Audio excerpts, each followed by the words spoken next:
For joining us. This is a Carefree Budget Workshop, so the second one of a series. So it's, and this is always a workshop where it's very informative. So we're really glad that you're all here. So please take a silent roll call. We have some council members are watching remotely, and we have one council member on the phone. Sharon Smith, please lead us in the Pledge of Allegiance. I pledge allegiance to the flag of the United States of America and to the republic for which it stands, one nation, under God, indivisible, with liberty and justice for all.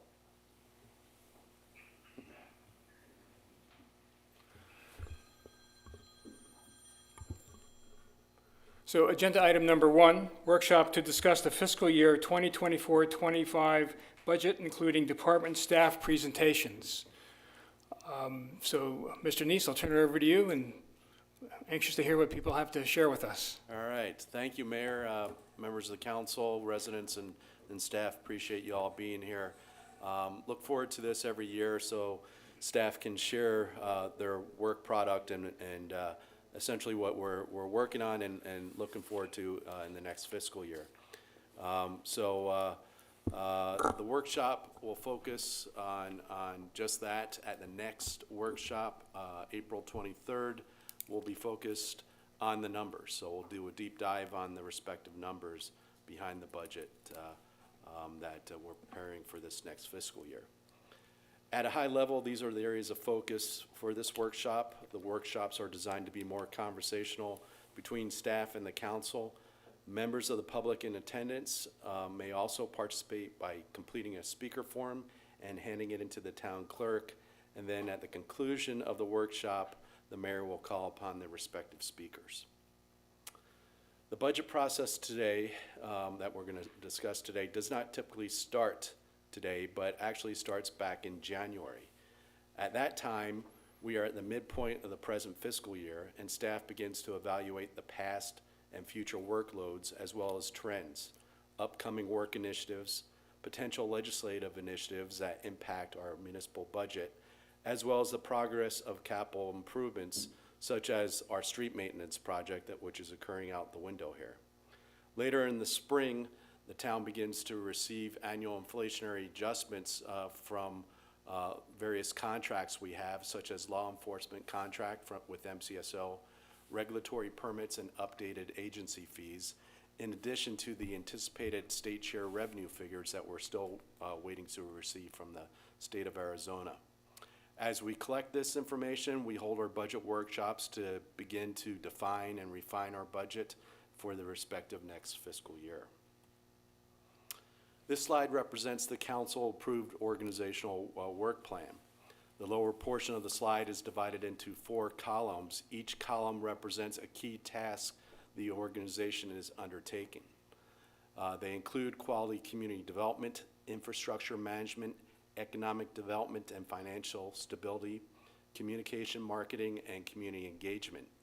The town's core municipal staff is dedicated to developing, refining, and updating these plans to effectively implement these core tasks, ensuring the continual progress and improvement of the community. Not to steal any thunder away from staff, but I want to highlight some of these achievements over the past year and how they align with these respective pillars. Under financial sustainability, we finalized and procured the brush truck thanks to a partnership with the Salt River Pima Maricopa Indian community. We are in the process of completing refurbishment of a dated county drainage culvert underneath Carefree Drive thanks to a grant secured from the Flood Control District, which abates flooding threats through this respective funding. The mayor undertook a third-party compensation study that reflects commitment to fair and competitive staff compensation, aligning with industry best practices and local market benchmarks. Under infrastructure, we continued investment in our street maintenance projects, demonstrating our commitment to ensuring our safe and efficient transportation networks. The town was also recognized through the Arizona General Contractors Association for excellence in our street maintenance projects. We refreshed the gardens, restuccoing and painting all the surfaces throughout the garden and replenished the decomposed granite to control weeds and dust. We procured a new Pierce fire truck through a regional cooperative purchase agreement and furnished all the equipment for the new brush truck, which currently improves our emergency assets. Under communication, we developed a mobile application and updates to the town's digital newsletter to further enhance communication channels and engage with the community more effectively. We reorganized the town's website and created a Carefree Connect cell phone-based application aimed at streamlining access to information and services for our residents. And finally, under quality development, community development initiatives, most people are familiar with this. We conducted an extensive general plan update process that reflects our proactive approach to long-term planning and community development. We created a traffic calming program to help address concerns related to safety and livability within our neighborhoods. We updated the town code and implemented registration process for short-term rentals, which has contributed to a reduction in the number of STRs within our community. We collaborated with stakeholders to evaluate master signage plan within the town center, underscoring our commitment to work with various stakeholders to help reconcile various perspectives. These achievements highlight our dedication to fiscal responsibility, infrastructure improvement, effective communication, quality development, and ultimately contributing to the overall well-being and prosperity of the Carefree community.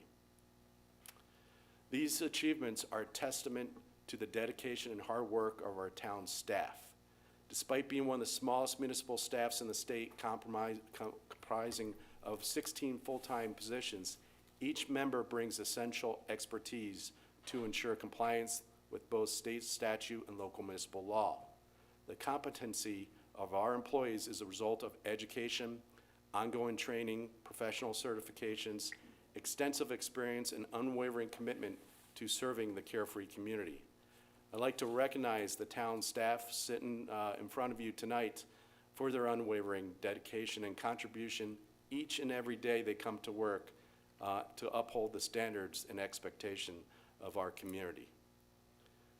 To retain and support our core staff and their families, it's imperative, like any business entity, that we provide salaries and benefits that align with the local market ranges for benchmark communities.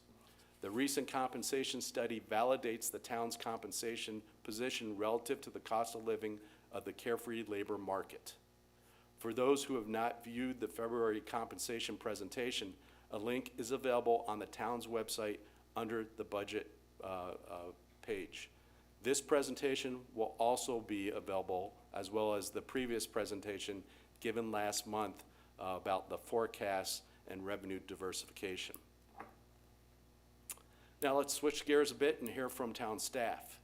Each management or director position will introduce the staff members supporting their department or division and provide a general overview of their role, accomplishments this past year, and any items that may impact their respective part of the town's budget. To begin with, under Town Administrative Services, there are 2 full-time positions within the Town Management Division, the Town Administrator, myself, and the Office Manager, also our Permit Technician, Debbie Domenico. Within the division, we oversee the daily operations of the organization and act as the interface between various stakeholders, including the council, external organizations, citizens, businesses, and town staff. The primary goal is to execute the organizational work plan effectively while administering contract services and addressing community concerns. Over this past year, some of the accomplishments are procuring the emergency equipment, street maintenance investments, and conducting an extensive refresh of the gardens. We've also updated the stormwater documents to comply with evolving regulations and ensure proper stormwater resource management. We collaborated and continue to collaborate with the Maricopa Association of Governments and neighboring communities on their regional arterial street improvement projects and seek funding for the safety at our local intersections. So we're working with MAG and adjacent jurisdictions. All the roads that lead into Carefree are going to be improved through regional funding. The sections within Carefree, Pima Road, and the west side of Cave Creek Road are going into a study with the other regional partners, and our respective intersections will be studied at that point in time, and hopefully that will lead to additional funding. I'm working in a cooperative fashion with the adjacent entities, with their town engineers and city engineers, as well as the Maricopa Association of Governments to achieve that result. We conducted requests for qualifications for engineering services and legal services to ensure high-quality support for town operations. We've expanded communication channels in partnership with our new communication manager to enhance community engagement, and hopefully people have seen that and recognized that. We've monitored evolving issues at the state legislature. It changes every day. We work through the League of Cities and Towns to keep the pulse on what's going on at that broader level of government that impacts us at the local level. And I also represent the Arizona Health Insurance Pool by sitting on their board. In the future, the most significant thing that I could focus on as far as goal, as we look towards this council election, what we have done in the past is during that transition between the new council and old council, we've conducted a strategic planning retreat and talked about our organizational work plan and outlined priorities and strategies for the council and the staff to work on. We look to do another visioning session with a facilitator sometime next fall with the new incoming council members and any outgoing council members. And also another goal is to fill the town engineer position. What we found is it's very difficult to fill chief building official positions and town engineer positions. It's a very competitive environment out there. We're competing with the private sector for some of these technical skill sets. So we're gonna try and recruit and fill that position. So moving on, next division is the town clerk division, and they collectively oversee the public records, local election, treasury, account functions, to name a few of the tasks. I could go on and on and on, but let me turn the baton over to Candace, who will introduce her staff and go through the accomplishments and goals for her respective division. Good morning, or good afternoon, Mayor and Council. I'm going to let Jim present for himself. His work is so extensive, I wouldn't be able to even do it justice in presenting that information for myself, but we do work together. We are the town clerk's office between the two of us. I do appreciate your time today.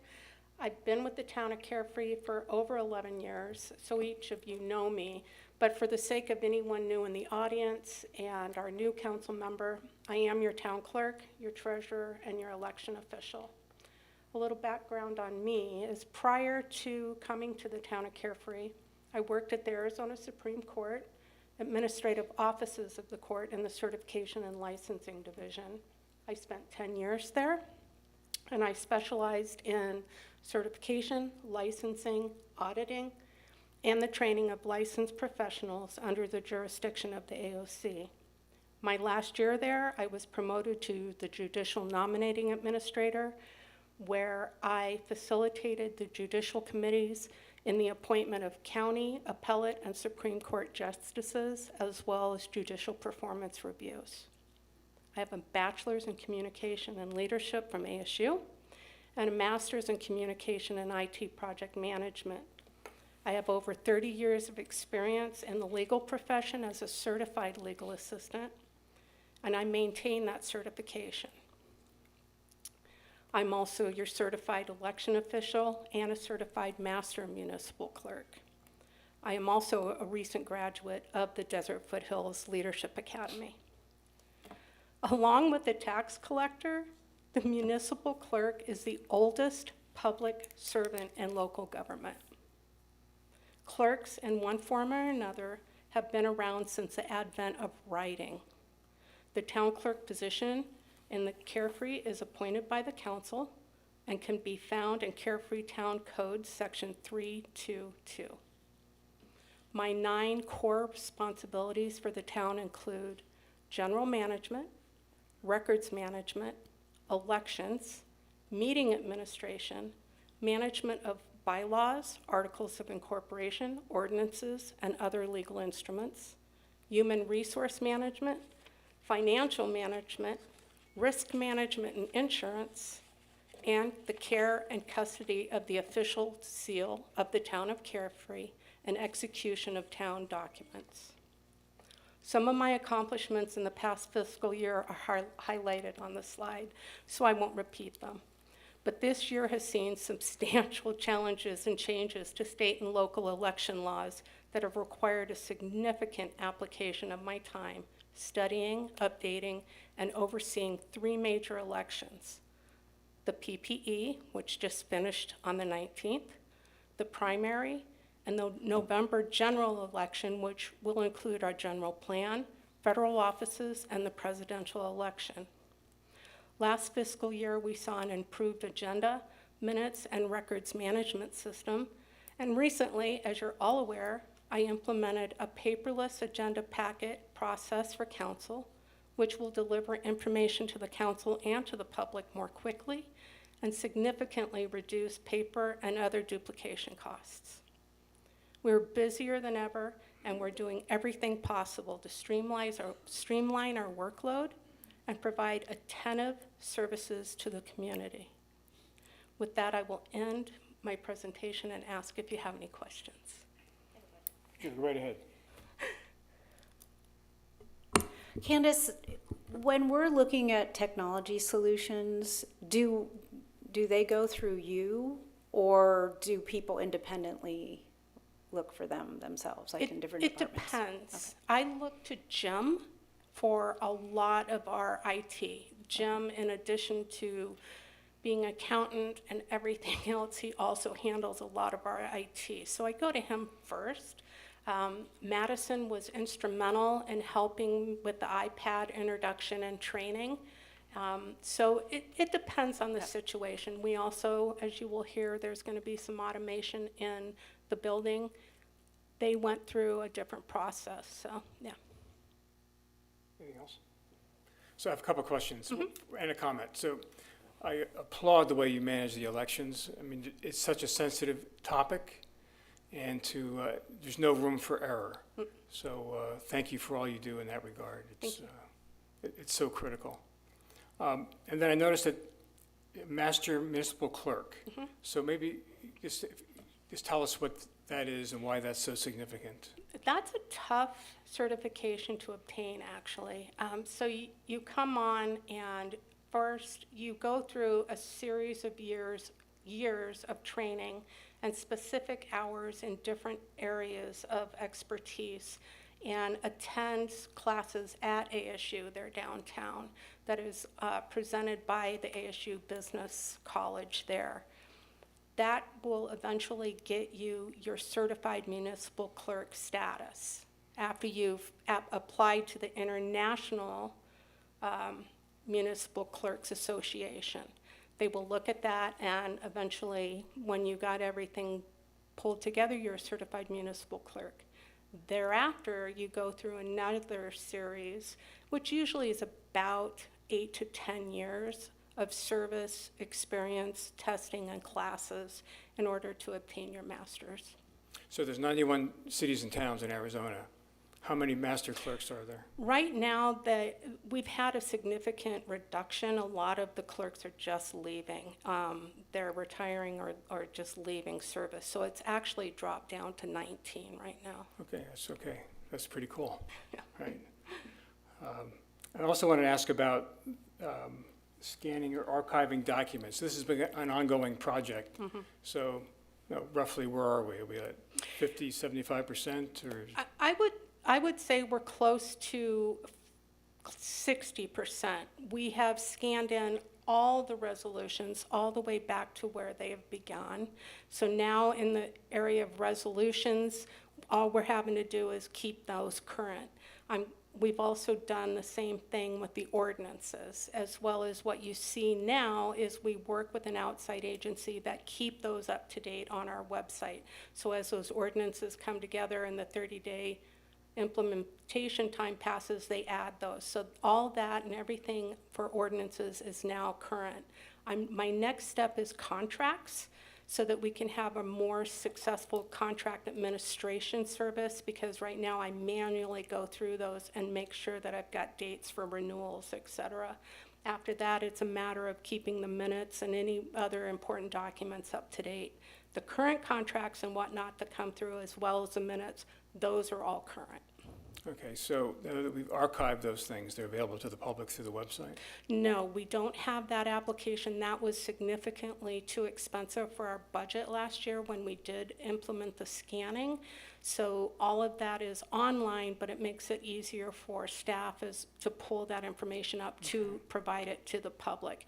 The resolutions are on our website, as well as the ordinances. And all the minutes are always on the website, as well as the agendas. Okay, very good. Yeah. Okay, well, thank you. Thank you. Good job. Jim?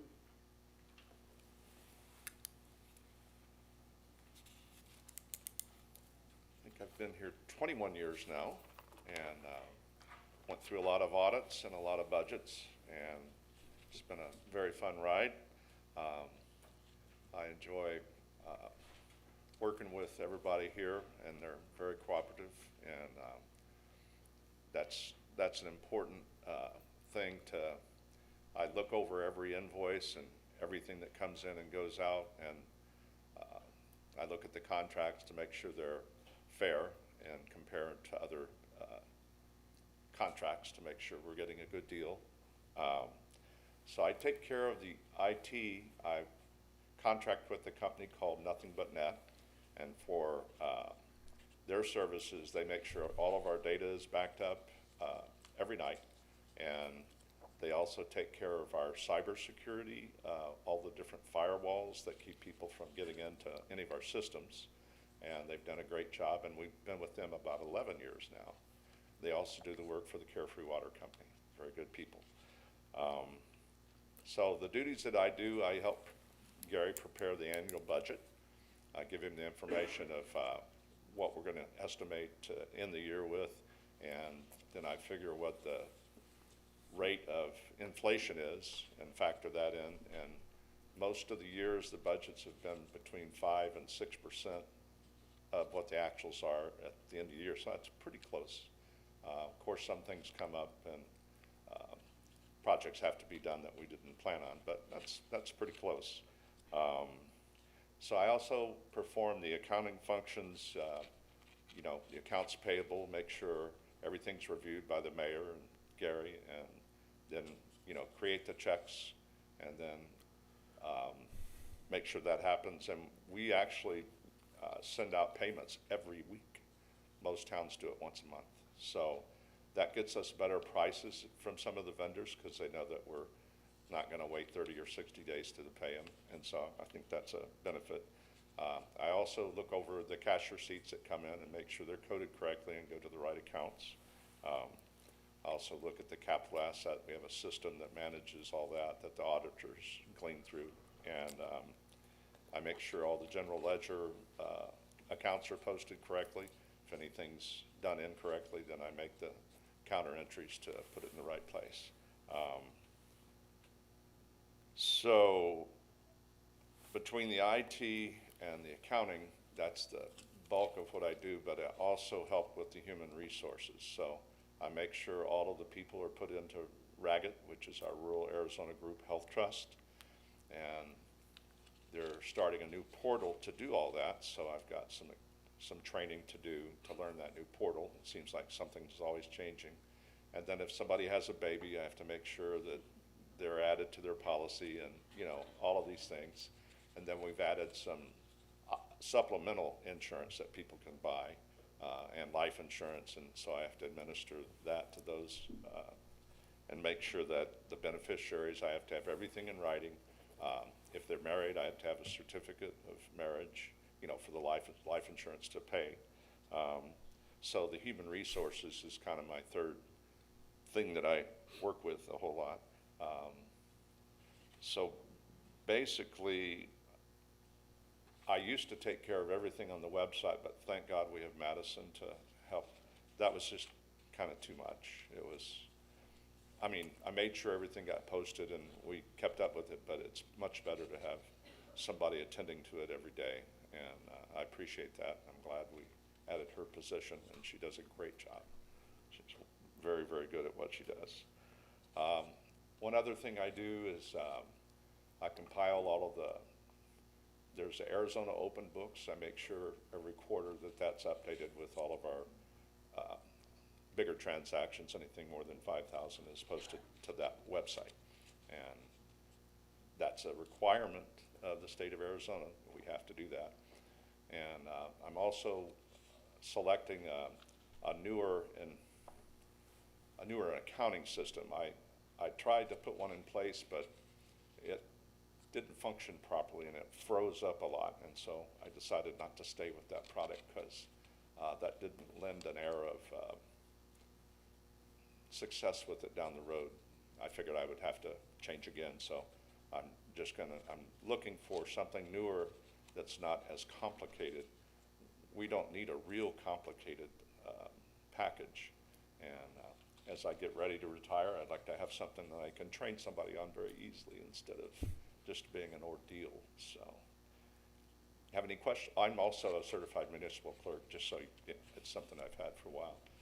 But I didn't go for the MMC, even though I've been here enough years to probably do it. But I had other things to do. So, you have any questions?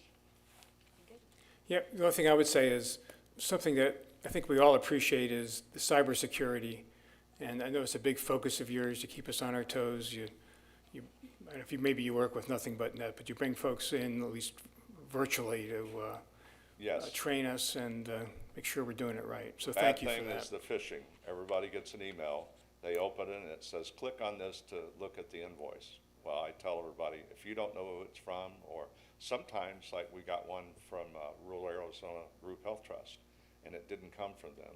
And it said that they were changing the account that we put the payments in. And first Candace caught it, and then that's, a couple of the cities all got this email, and it looked legit. It had all the right, it was perfectly done. I don't know if AI put it together or whatever, but we all have to be vigilant. The phishing is where they get in, and that's how they get your passwords, and that's how bad things happen to towns. Like Kingman got hit, and they were down 2 or 3 weeks.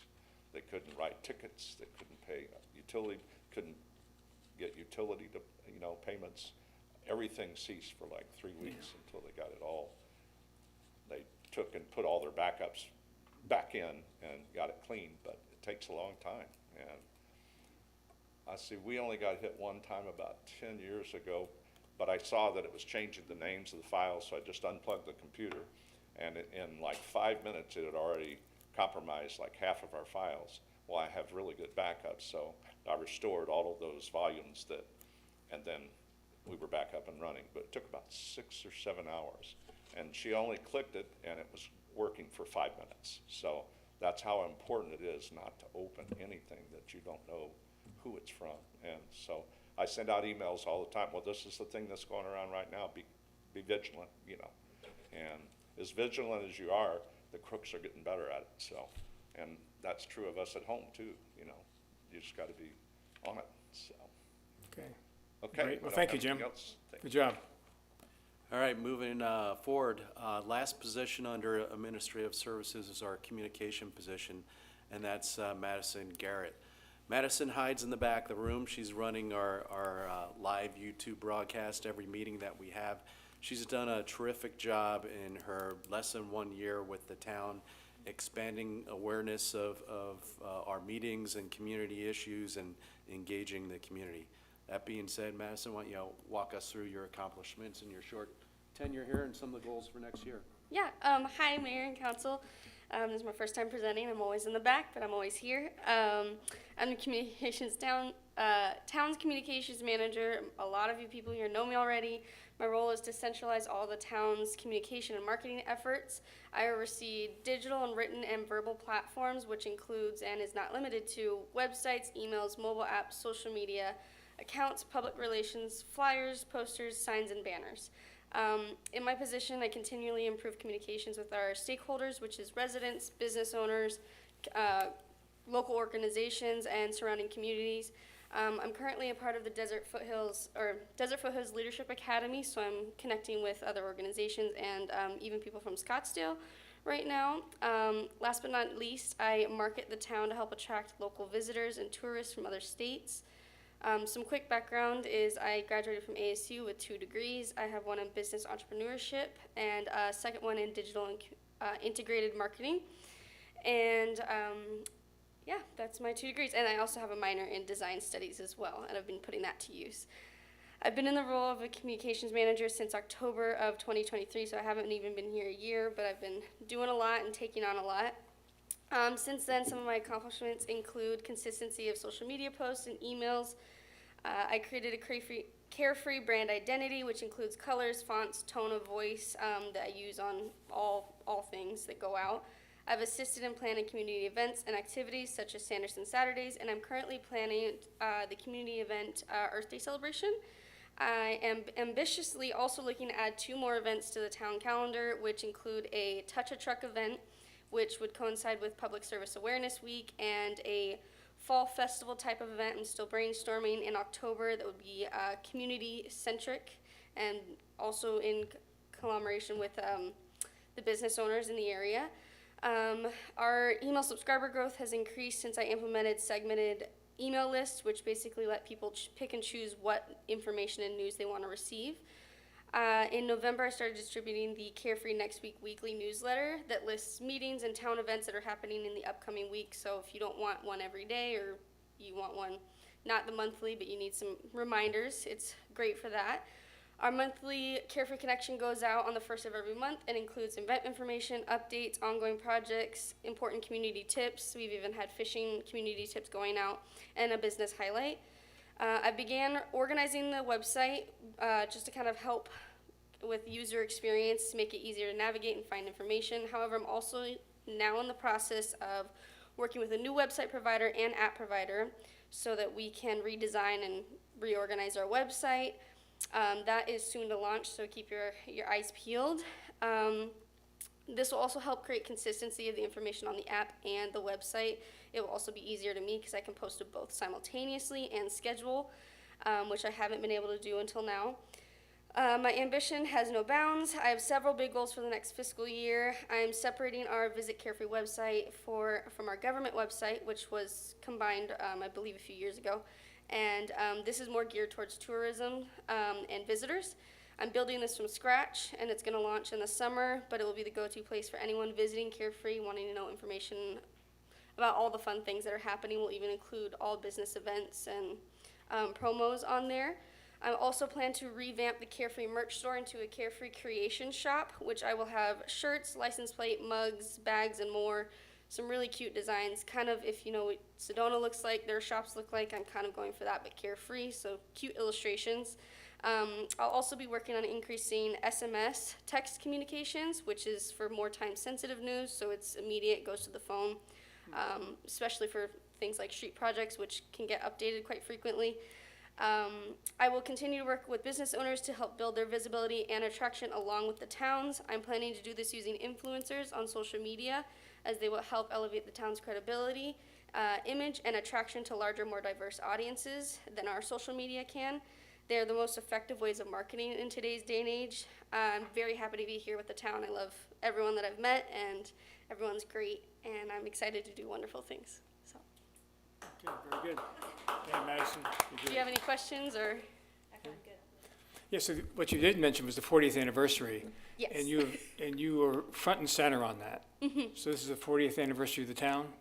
So there's Joe Gimmel's heading up a group of residents, and Maddie's right there in the front row representing us at that. Yeah. And you'll be hearing more about it at the next council meeting, because Joe will present. And that'll be really rolling out come probably beginning in September, I suspect. Yeah, there'll be Something lots like of that. cool events going on, so, thank you. Good, thank All you. right. So that concludes the personnel within the Town Administrative Service Department. So 5 personnel, you heard from all 5. Next up is community development. There's 4 divisions within community development, planning and zoning, building safety, code enforcement, and economic development. So to kick it off is Stacy Bridge Denzek, who's our planning director and zoning administrator. Yes, thank you. And Samantha, you need to clap for me as well when I start talking about my accomplishments, so. Absolutely. Okay. I haven't even started yet. Good afternoon. Thank you for taking the time to sort of listen to us and understand us, and thank you, Gary, for the invitation as well. I am the town's planning director. I'm also the zoning administrator. They're two separate but related roles in a sense. While zoning seems to be a lot of times very black and white, and much of it really is, but there is also a lot of gray. And so as a zoning administrator, I often have to interpret the provisions of the zoning ordinance for projects or permits, as they don't always fit into like that nice, clean little box, and everybody's property fits exactly into our development standards, or businesses as well in terms of a use that may not kind of be a part of our use list. I also have to write letters of noncompliance, which people don't like, but letters for verification, such as for appraisers. I get a lot of calls for that, as well as answer zoning questions, often related to a proposed use at a parcel or how to develop a parcel. There are also minor decisions that I have to rule on. I don't have to, I often rule on, such as allowing for a greater width of a driveway, for an example, or allow for a group home, just if it meets our requirements. I also work in conjunction with economic development quite a bit. I help to determine how the business development may fit into the physical environment and framework of the town, along with other types of development, such as new subdivisions. I do that by ensuring that proposals meet the goals and objectives established under regulatory and policy documents, such as our general plan or the recently approved redevelopment plan. I often meet with the development community to help assess from a build perspective if a proposed use fits in Carefree. The other things that I also do include, I develop our apartment's goals, which I'll go over in a moment, as well as procedures for obtaining these goals, many in concert again with economic development. I prepare my department's budget and manage its fees, as you will soon see, and also manage fees related to consultants. I craft a lot of times RFPs for such and review contracts related to them as well. I do manage the planning and the Planning Commission, which also includes the Board of Adjustment and Development Review Board, which also entails conducting Planning Commission and related public meetings and hearings. I also present to you, Town Council, as certain cases require your approval. I also represent our organization, the town, on a regional and local basis, such as when I attend MAG committees, such as the PopTac committee. But the day-to-day stuff that I do is really related to reviewing planning cases and craft all the departmental reports and presentations associated with those. Excuse me. Oh, I forgot my water. I also oversee building permit reviews performed by Samantha, and I'll talk about her in a minute. Thank you. Sorry about that.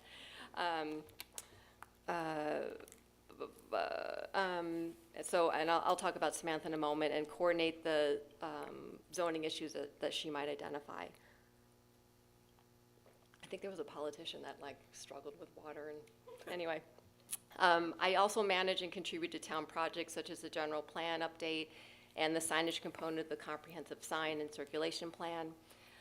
Contributions include providing feedback also help provide feedback during things such as the redevelopment plan adoption. I do evaluate planning-related legislation and applicability to our zoning ordinance that may impact our ordinance as well as town code, and write new regulations as needed. We'll talk about, as Gary mentioned, short-term rentals. I was I crafted that and brought that through the process, as well as implemented the permit program. And lately I've stepped into the town engineer's roles by providing review of right-of-way permits, as well as helping coordinate some roadway matters. And as I mentioned, I do supervise Samantha Gazelle. She's the other half of the planning department. But I often work in conjunction with the other departments, such as code enforcement. I also help, for example, by writing communications related to zoning and violations of such. So about Samantha's role, she is the town's she's a planning clerk, and her role in the planning department is very extensive and is very similar to the rest of us. You know, Gary often mentions that we wear several hats. Like I mentioned, her title is planning clerk, but she's much, much more. To me, she operates like a town clerk, carries some of the certifications, CMC, and as well as supports our I'm sorry, I got caught off track, how we function. So in any case, her performing her essential duties are related to the P&Z, DRB, and Board of Adjustment public meetings and hearings and all related follow-up. She performs initial planning-related review of building department permit submittals, applications for compliance with planning and zoning regulations. So we're a part of that approval process, as well as make sure it complies with planning commission stipulations. She manages our record archives for the planning, building, and engineering departments, as well as performs, which is really amazing, performs pre-grade and final inspections, and we'll get to that in just a moment in terms of our accomplishments, as well as the final site inspections, ensuring compliance with the approved plans. She determines correct address assignments to undeveloped parcels and designates when permitted. She also helped create the electronic, or she did create the electronic filing system for all Town of Carefree addresses and assisted with the implementation of the Agenda Quick and Laserfiche programs that Candace talked about. She's responsible for monthly reporting building permit data to Maricopa County, Census Bureau, and other entities as requested. And like I said, the hats include stepping in and helping the town clerk when needed. And as I mentioned, she holds her certification, which requires a 4-year training. Responsible for weekly balance of the town cash register. But I think what's really kind of closest to her heart and she's really taken on and improved it immensely is the Carefree Cave Creek Cemetery. She manages the cemetery plot sales and location designations and mapping, coordinates with mortuaries, created an electronic database for all cemetery interments and related information, and basically she maintains all the cemetery records and information. With that said, just briefly, I'll try to go through our accomplishments.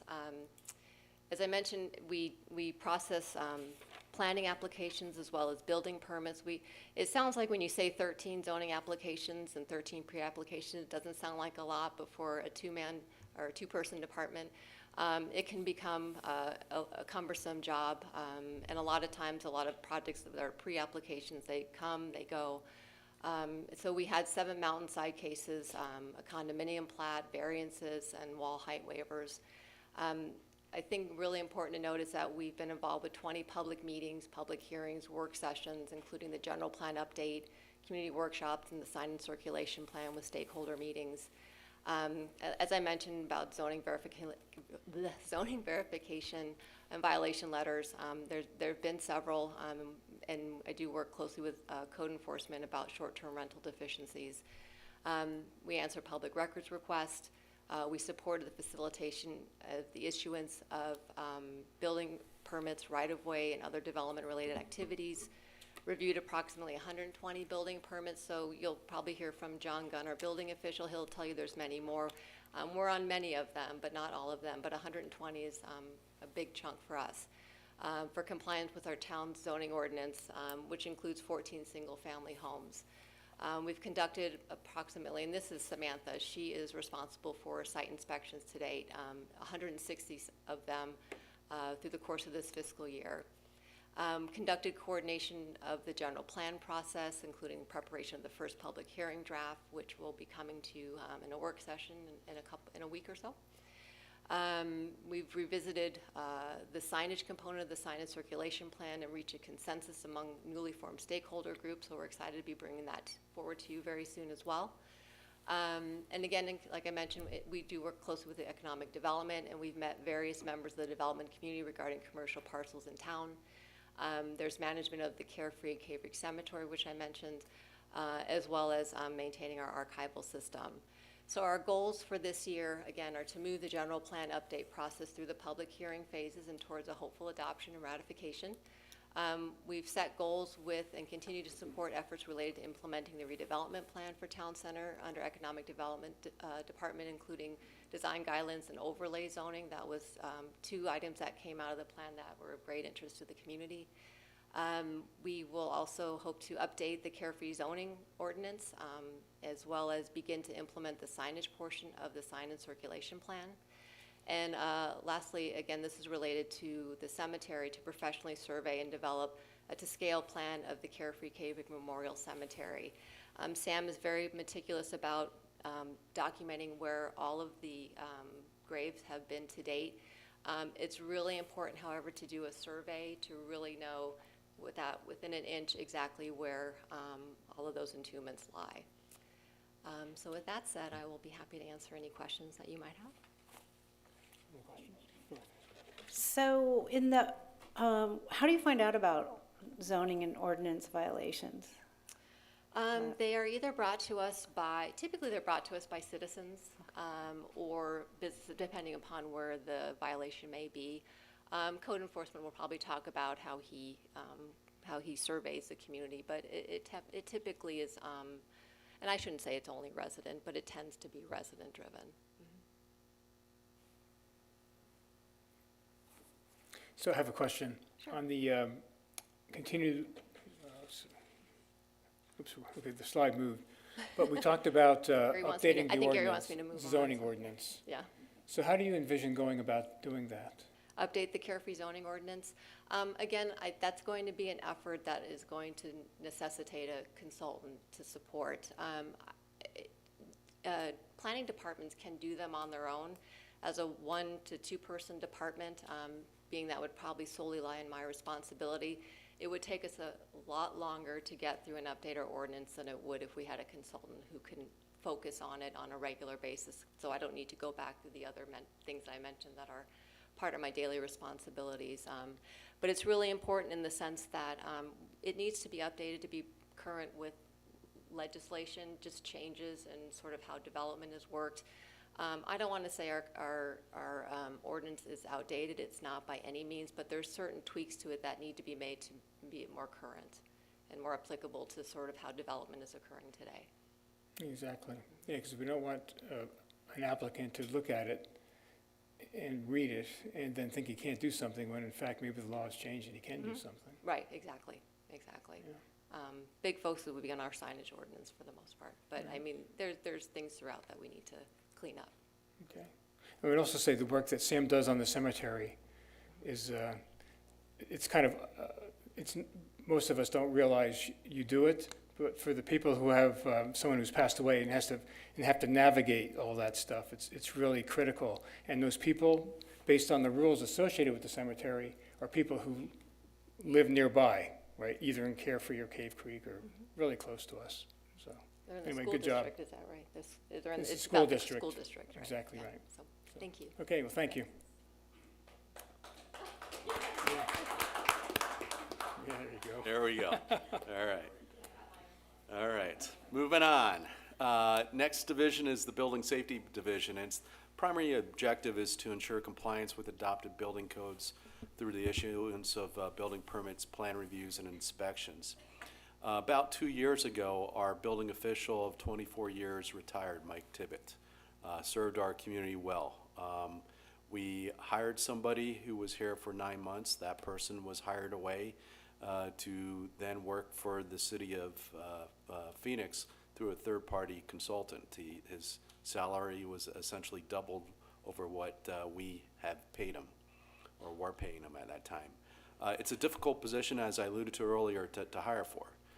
So one of the things that we did do is we amended the contract with Brown and Associates, which provided us third-party inspection services to include building official services. So John Gunn from Brown and Associates is here. He's the third-party contract that we have with Brown and Associates. And he will go through some of the accomplishments and goals for this next fiscal year.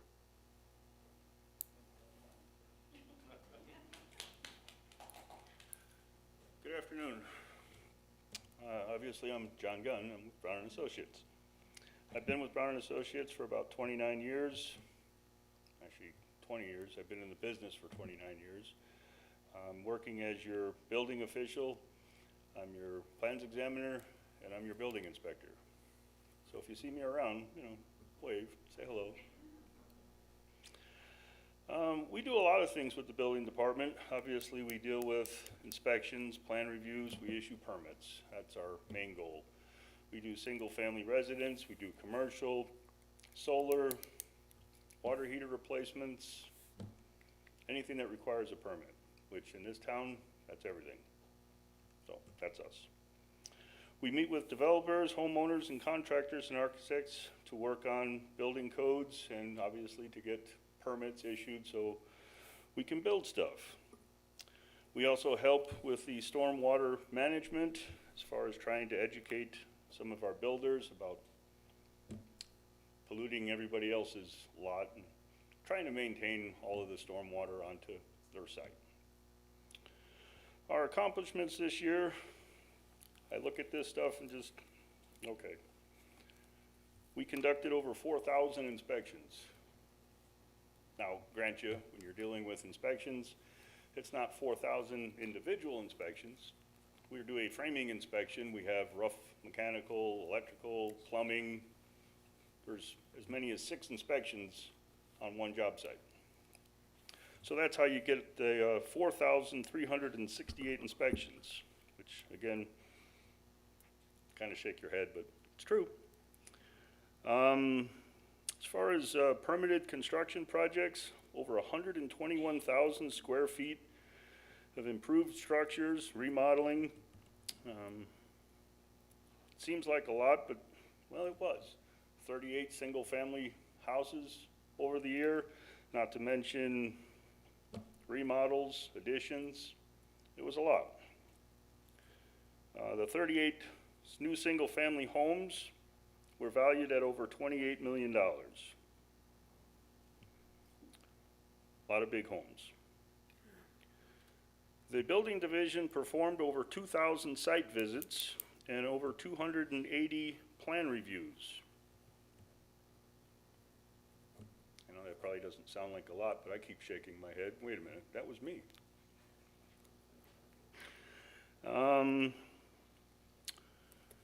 Obviously, we've changed a few things. We've dealt with the short-term rentals. We've been doing inspections with short-term rentals.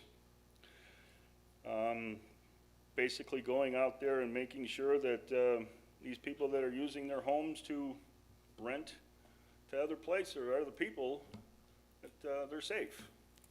You know, smoke detectors are working. Pool barriers are up and working. We've come up to some projects that were probably built back in the 70s and 80s, and yeah, that fence probably worked once upon a time, but doesn't work anymore. So we obviously are working with those particular folks to try to get compliance and make those short-term rentals safe. We've also been working with the new businesses coming in to try to get them certificate of occupancies for their commercial suites. Sometimes these people, they come in, some of these commercial projects, it's almost a like-for-like type condition, but it's something that could have been built back in the 70s and 80s again. Okay, maybe GFIs aren't working, maybe exit signs aren't working, things of that nature. So we go through and make sure that the ceilings aren't falling in, we make sure that there's no open electric. Again, we're just making sure that everything is safe. But those are some of the accomplishments that we have done over the 23-24 fiscal year. Our goals is, I don't know, maybe give me some more vacation time? Is that asking too much? Okay, we missed that goal. We're looking to do an online kind of a portal. I've done this with a couple of other cities. It's not easy to do. It's not cheap. Obviously, you have to get the equipment, you have to train everybody, you need somebody to manage it.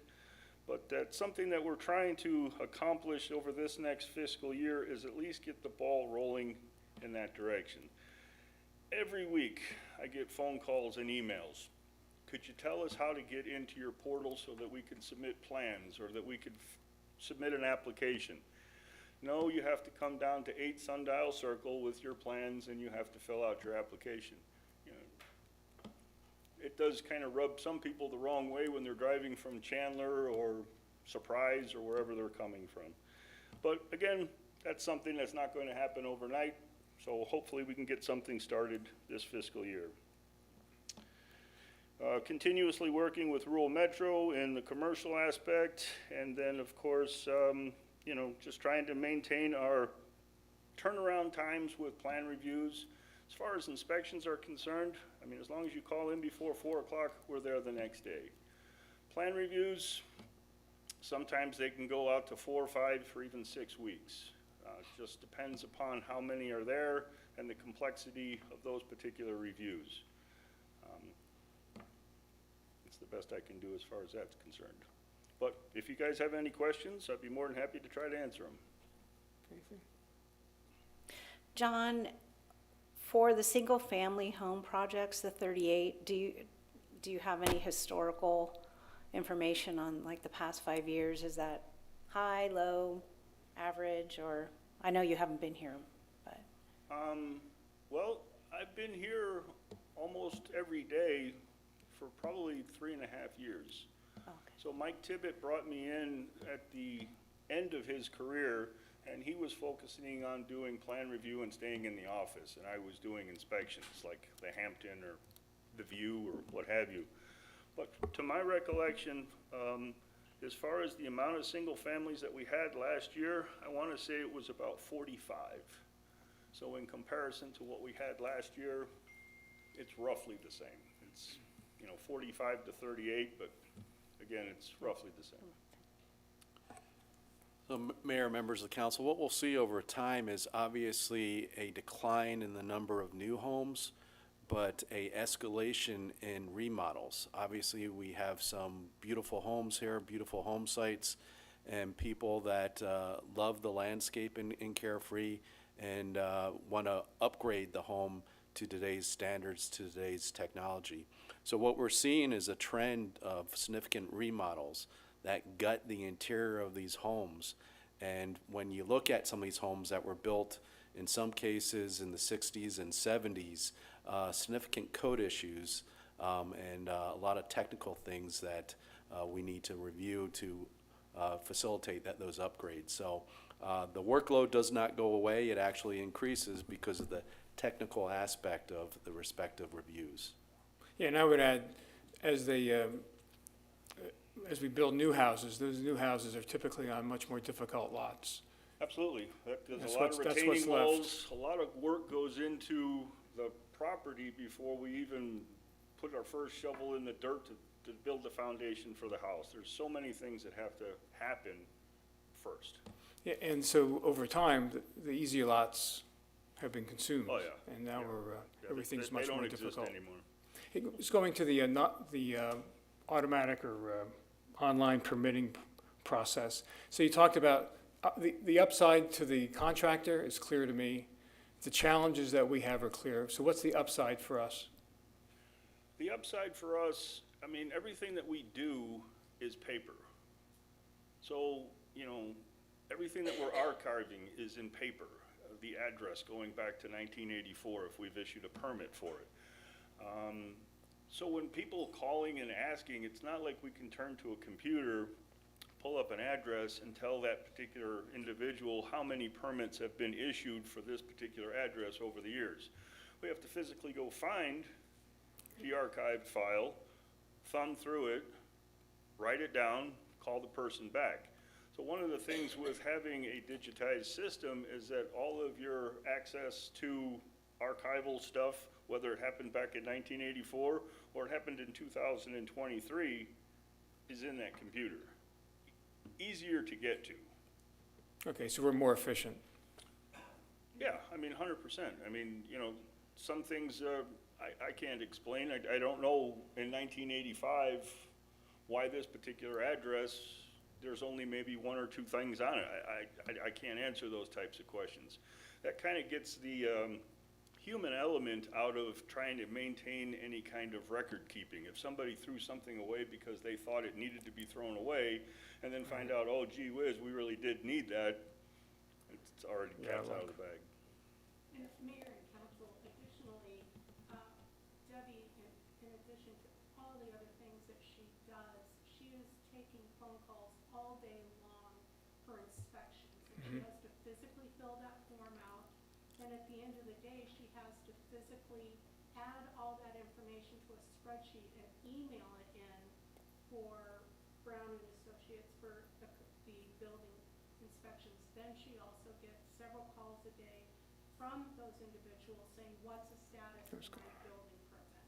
And Did I pass or fail my inspection today? Yeah, so they can check that online without even making a phone call. Yep. Okay, great, John. Okay, well, thank you. Well, I'll just Oh, yes, go right ahead, sorry. comment. As an architect, I'm doing a number of remodels where we're actually taking the house down and building a whole new house in place of what was there. So I see our workload continuing, and I really appreciate what John is doing. You checking my buildings, you're an extra set of eyes and ears that just make my project easier Yeah. for liability and for the safety of the occupants. So you're doing a job that is very, very much needed. I appreciate that, thank you. You know, as an architect, if you could design something and see through all of the walls for this particular remodel, you would know where all the problems are going to be. And then to Gary's point, once we've torn drywall down and we can actually see what's behind the walls is sometimes where the real fun starts. You bet. And just to dovetail on that, I remember talking to Mike Tippett about how the know-how or the expertise of a lot of the trades had fallen off. And so we end up being the QA Yes. for the builders. Yep. So that's real value that you bring Thank you. to everyone. Thank you. So thanks. Okay, I Anything think else? that's it. We're Thank good? you, John. Appreciate it, thank you all. All right, moving on, code enforcement. So once the home is built, we insert residents, and residents have neighbors, and neighbors like to complain. So now we insert the code enforcement officer to help to facilitate resolutions to those complaints. So with us today is Dennis Randolph, our code enforcement officer. Hello, I'm Dennis Randolph. I'm your code enforcement officer, as Gary said. A little bit about me. I have a a BS in business management, a master's degree in business administration, and I'm a certified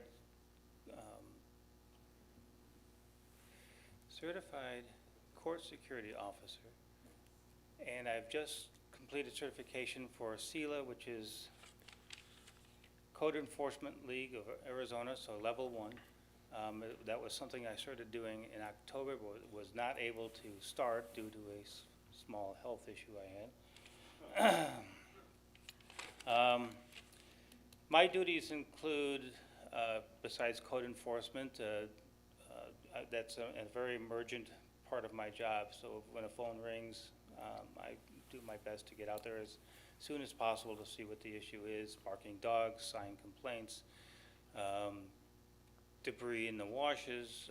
I also rely on Public Works to give me some help on that as far as anything that they find, since we both are on the road doing patrols, and they're doing their obviously heavy duties as the weather demands. I investigate complaints. I'm the court security officer and bailiff. I process business licenses in town and out of town. Out of towns are sometimes kind of hard to do, but with Debbie's help and Sam's help, as people come in to do permits and contractors, we've been able to capture a lot of business licenses that may not have been done before. So that's a lot of flex in that list. I also do in-town businesses, and now with a new aspect of CFOs, that is becoming a lot more important as far as safety and public safety with residents, businesses, and their constituents. I also assist on the front desk, taking in and beginning the process of logging in permits and taking payments for those. Again, with the complaint process, I had it written down. I had about 59 total complaints. It would have been probably more if I had not been out for 2 months. But the biggest emergent trends in complaints were political sign violations, RV and trailers, and barking dogs. Those are pretty much, statistically, they follow the same curve. When it's political season, political signs show up. But pretty much the RVs and the barking dogs are my main calls. We have rectified 2 court cases over the year, and to our favor. Not that we're looking to take people to court, we are a friendly service, but if need be, court is there as a tool.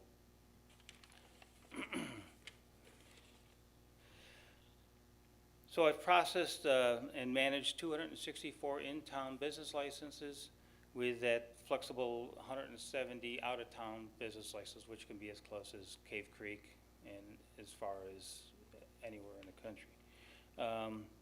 I maintain the estate sale process, registration process, and handing out signs, making sure they understand the code and where to put them. Our long-term and short-term rentals is a large part of my diet of work recently since April. They are time-consuming. We have 15 registered long-term rentals, 19 approved, and 11 inactive. When, as Gary mentioned, with the ordinance, a lot of short-terms dropped off, short-terms and long-term rentals dropped off. But a lot of the inactives can pop up at any time if there's a golf tournament and somebody wants to take advantage of the market. So those require constant evaluation as far as who's doing what. I have 36 short-term rentals, and they're in various states of approval. Some of them have been approved, but getting the documents in a timely manner has proved to be a challenge. A lot of other cities and towns have a digital process where they'll submit a form, but they won't let them complete the submittal until they have all the forms. So I, being hands-on, take the forms in and I hold them in a file, and then I send out letters that you're not approved yet, you need several more documents, and then it goes to the C of O inspection with the building official. So that is, and then after the building official, again, he has a challenge because he gives them a list on what to do. Maybe they complete them, then he has got to go back. So they don't get a registration until it's totally complete. I also assist Gary as the emergency manager, working on the fire emergency manual and the town emergency manuals. Getting those up ready for DEMA and our coop. So this is another part of my duties. Deal with the Maricopa County Hazardous Mitigation Plan and the Emergency Operation Plan. I work with zoning and the building official as far as codes, and I'm always looking for any type of conflict between the codes and between the state codes. So making sure that what we're doing is what we're supposed to be doing, not overreaching.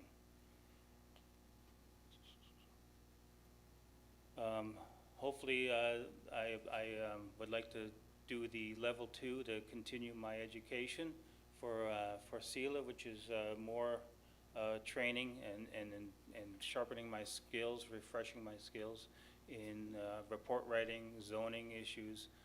There are certifications I can get, certificates I can get through that for zoning and building that could aid building and zoning at the town. So that is one of my goals. But obviously the assisting in some of the automation process and making sure that it is a system that works for all is very important to me. With that, I'll yield my time to Steve.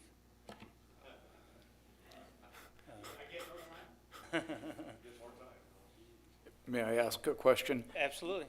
Do you, are you involved in the adoption of new building codes?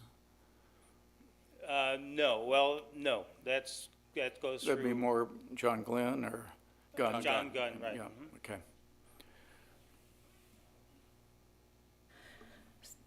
Dennis, why are you approving out-of-town business licenses? I do not know the answer to that question. Anybody that works in the town has to have a business license. Anybody that works in any town has to have a business license for that town. They may have one for Phoenix, but as being that the town of Carefree is a program town and those funds don't automatically come to us, they have to be identified. Okay.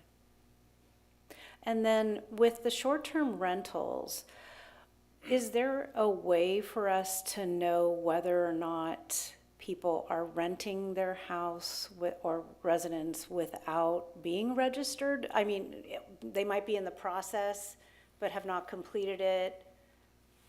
Could they be renting it? If they are on an online marketplace, which would be VRBO, Airbnb, those can be tracked.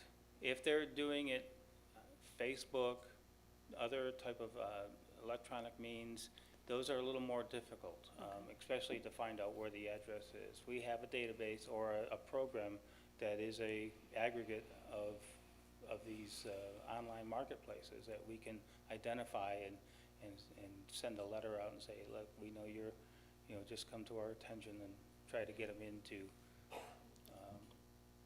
register. So yeah, it's a challenge. Yeah, so this about that program. So that program updates automatically all the time. All the time. So you always have a feel for what the status is of, at least the numbers of STRs in our community. Right, and they do come on to that and they drop off depending on when they want to rent their residence. I know it's a big time consumer for you. But when they're out, STRs are misbehaving, it's a lightning rod. So it's really important work that you do there. Thank you. Okay, any other questions? Great, okay. Thank you. Thanks, Dennis. All right.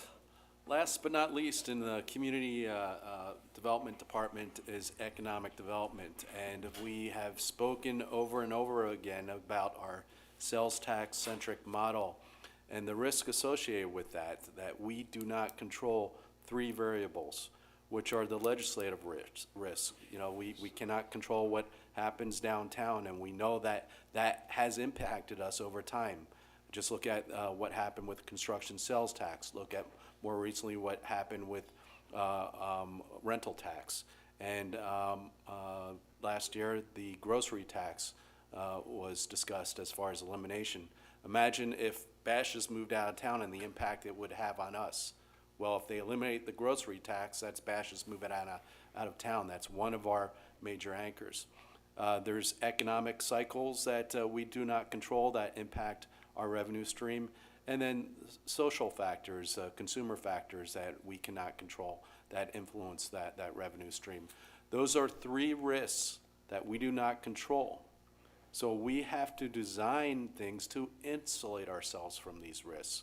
That's the role of economic development. That's why most communities with a sales tax centric model look to economic development for revenue diversification, insulating yourself from that risk. That's the role of economic development and our economic developer, Steve Prokopek. Thank you.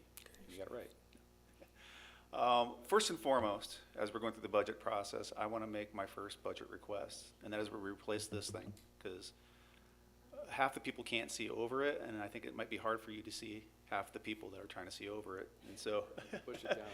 I don't know if it goes down or not, but I watch people do struggle with it. So yeah, I've twisted it. It doesn't go down. So I watched poor Candace had to stand on her tippy toes to do her presentation.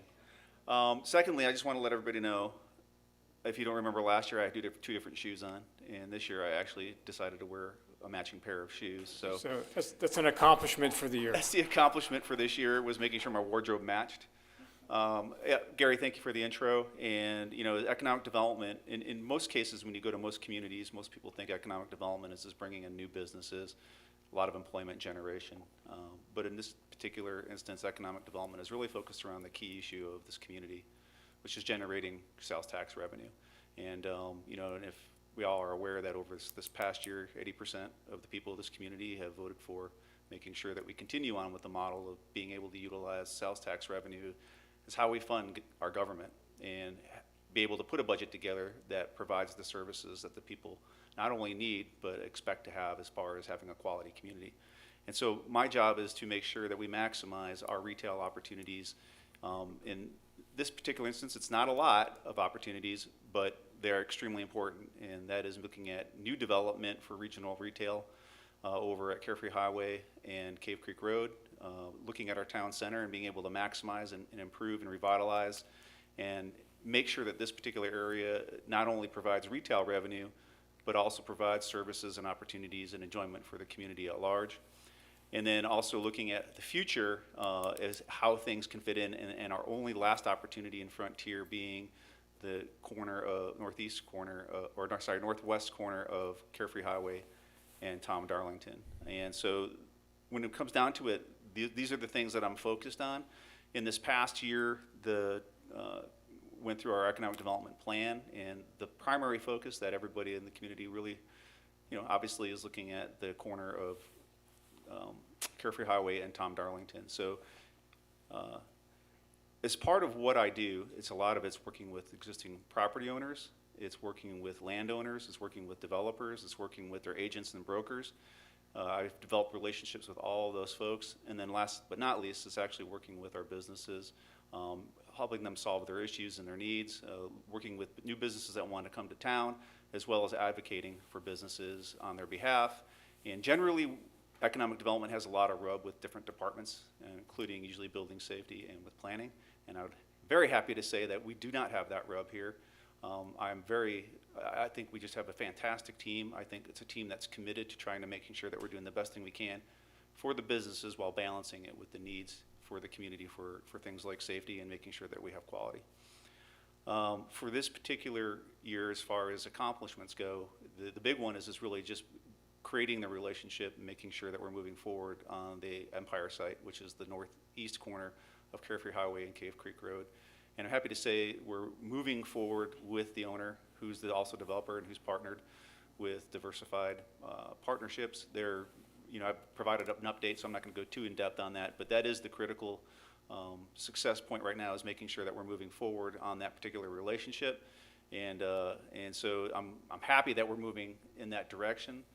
The other thing that I do work on is the downtown redevelopment, and the redevelopment plan itself has an implementation part to that, and so I have taken on the responsibility of making sure that we go through that implementation. And so that's another success item that we're working on for this particular year. One of the things is just making sure that we follow up with planning and getting the signage done. And so I think we're in process on that, and I think it was really nice to be able to stop and take a breath on that particular plan. We put together the stakeholder group, as Stacy had mentioned. I want to thank Colleen here. She's on her phone. I just caught her texting. Take notes, yeah, for participating in that. And so, but I think we're on a pathway in this particular budget year to get that completed as far as plan, and then being able to implement that moving on into the future for this next particular budget season, as well as that being morphed into the circulation planning. One of the other things I work on is, as far as just the overall town goes, I am the default facility manager for Sanderson Lincoln Pavilion. And this last year, we actually renegotiated our agreement with Sanderson Lincoln, which is very positive for somebody like that to be able to put that much money that they do contribute for that type of facility in our community. It shows that we do add a lot of value. And in this past year, we added a significant number of events, and we've added on more community events. One of the things I really am focused on is trying to make it more business user and business friendly. And we added Sanderson Saturdays, which every Saturday between 1 and 3, you're going to see something going on in that pavilion. And it's really geared towards making sure that we create a quality business environment for our businesses. Also proud that we were able to utilize that facility for more community type events. And we had our first movie night with Desert Foothills Land Trust. We also hosted a fundraiser for the Carefree Park. And so being able to make it a community type asset has been, I think, an important part of what people have asked for us to be able to do with that particular facility. And we're only going to be expanding upon that particular use beyond just those types of events. And so I'm working closely with Madison in our communications, and she's been very instrumental in helping that along. I also want to thank Mayor Crane. He's always been available to help put chairs up and take chairs down and open doors. And, you know, 45 minutes for me to get here, it's 5 minutes for him to get here, and he always seems to answer the phone and answer the call. So thank you very much for doing that. One of the things that we worked on this past year is working with merchants. We put together a merchant group. You know, like any merchant group, it's not the easiest thing to do, and we have a lot of work ahead of us. I think having the 40th anniversary is going to help bring some of these merchants together, and I'm glad that we have one of our merchants actually step up to the call to be able to do that. And so I think that's a testament to, you know, their commitment to this community. And so I'm extremely excited about going into this next year as far as making sure that we can follow through on a lot of the things that we're working on with those merchants. Part of the events, one of the events I'm really proud of was our art walk. It's been 4 years into the making now, putting this together. We started through the COVID years. It's our third Thursday. It started out where we funded pretty much all of the advertising, and now we are in a position where the merchants are actually, the art galleries are actually providing around 50% of the advertising budget, and that was always the goal, was that we would get to some type of public-private partnership on that particular program, and we're seeing a significant increase in traffic, as well as 100% participation from the art galleries, and they're excited about moving on to this particular next year. Let me see. The other thing I want to just mention is, you know, when I started, and again, this is right before the pandemic, when we came in, I'm going to say that the vacancy rate in the town center area specifically was probably right around, I'm going to guess, right at maybe 75%, 80% was where we're at occupancy. And we're now close to 95% occupancy. And I do have businesses now. I just showed a business the other day. They were asking where they could go, and we're really down to just a handful of spaces. So there is a demand for further retail in this particular area, and so it's one of the things I'm going to be focused on, is looking at ways that we can develop new retail.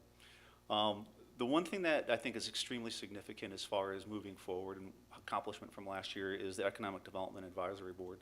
We really started to put that in place and better utilize that. And as we went through the conversation for the Economic Development Plan, one of the things that the community and the council asked at some level was, hey, let's take a breath. Let's slow some things down. Let's get some greater input on things. And signage was kind of the impetus for that. And I think through that, we've created a model to where we can be able to look to address things that are coming. So while I had some things on the docket for last year, in particular looking at Town Hall, I think it was one of those times where we just needed to take a breath and be able to kind of recalibrate and refocus so we can get better communication. Whereas Economic Development Advisory Board is going to be a month to month, unless we have other things that are going on that are a little bit more pressing, but as far as we can, a month to month opportunity for us to be able to engage with the Economic Development Advisory Board, but as well as citizens as well in regards to economic development activities. As we look to do things for this upcoming year, one of the things that we will be focusing on is the Town Hall site. And that is going to be a key driver to, I think, as far as revitalization and the continued economic growth for the town. And again, we're not looking at trying to create monstrous things. It's just being able to do, you know, things that are in a carefree fashion that are going to help move the needle and have a better use than what's currently at our current town hall site. And so I'm almost finished with the draft on that, and we'll get rolling. But as part of that, what I'd like to do is, again, work with council and work with the community to build stakeholder interest and maybe utilize stakeholder groups to address some of these specific issues. As it came out of the signage, you know, as we look at implementation for the redevelopment plan, we're also looking at how we can address code and design review guidelines. And again, taking that model and extrapolating it out, as well as looking at, hopefully, I think the gardens and the destinations, you know, value of the gardens and how that fits in with the overall physical commercial environment. So I think we're going to get some, you know, different groups that maybe have overlapping, overlap on those particular groups, so we can actually just start to create a, you know, and really further define what that vision is and how we want to accomplish these goals. And so that's, you know, hard for me to take a slow, but I think it's the important thing to do, and I think it's a great way to do it in this particular community. And so, let's see if there's anything else. With that, I mean, that's really kind of the focus for this next year. It's getting it done on that corner is number one. There's no doubt about it, and it is going to be the thing that really moves the needle for us, you know, moving soon into the future. Okay, great. Questions or comments? Oh, Oh, go ahead. I just do want to, I want to thank, you know, as we look at implementation and as we look at what we do, being a small town, having everybody pitch in, I've never seen a council or a commission pitch in as much as they can to be part of the solution. Again, I just thank John, but I want to thank Clint for his effort on, you know, doing some of the improvements, the aesthetic improvements along Easy Street. I think it looks fantastic, and it just shows that, you know, if we care about what we do in our property, it's just an example for what we ask for others to do in the community. I want to thank Sheila and Peter Burns. Also, you know, one of the critical items that we've always based economic development around is that we have this shortfall into the future, and using their expertise to be able to really look at that in an objective way, it really does show that, you know, our capital funding is really what's at stake, and you know, that is a big part of the value of this community. So I do want to thank you for helping validate that, and as we move forward, I think it should be the guidepost for how we run our economic development program. Yeah, and just as an observation, so much of your job has been sustaining, and now with Northeast Corner coming to life on the cusp of actually moving forward, the recruitment will be a big chunk of what you're going to be spending your time on. And that's exciting. I mean, that's opportunities for us. So I think that's pretty cool. And It's the fun part. Yeah. It's a fun part. Yeah, definitely. And I also say, recruiting also get someone in that CVS store. I'm trying. It's hard because we're competing against our other project across the street, who's going for the same tenants. But we'll do what we can. Yeah. And are the alleyways still on something you'll be focused on? I mean, I know you've at least studied what can be done in some of those alleyways. Sure, alleyways, yeah, definitely when we start looking at the implementation of the redevelopment plan, alleyways, it's going to be part component to our circulation planning, as well as just revitalization and building improvement. I'm actually working, you know, really closely with Spanish Village, the owners there, Archer Development, and they've been very proactive in trying to figure out ways to help solve some of the alleyway problems over there. And I can see us moving forward on improvements to both those alleys, one behind where Black Mountain is as they go through their expansion, and then the other alleyway behind the Shell station. Hopefully that we can be successful in finding a way to clean that up. And again, that's another thing we're working with, you know, with building safety to figure out ways that we can, because those buildings back there pose a problem. And to your credit, if folks walk around in our town, either even in the evenings or even in the daytime, at least in season, there's so much more life out there. I mean, there's people walking around. There's vitality in our community, and residents see it and they comment about it, and I think it's just great. So thank you for that. Thank you. Just one thing I do want to note, since I was able to get part of Dennis this time,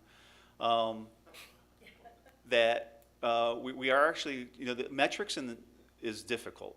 And, you know, obviously we can look at our year-to-year sales tax growth, and we can see that over the last 4 years, we've had sales tax growth. While I'd like to claim 100% credit for all that, it's not all me. I mean, there was economic development happening before I started, and so it just underscores, though, again, how important that is. And so the other metric we're going to be looking at is visitor traffic. And so this next budget we're putting in, we did it a little bit for this end of the year to get started, but we're going to be having data that really allows us to track that visitor traffic. And we can look at the historic visitor traffic as well with that, so we can actually create that benchmark. And then on top of that, what we'll do, hopefully along the lines, is see if there's ways we can get consumer data as well to see, you know, not only who's visiting, but who's buying.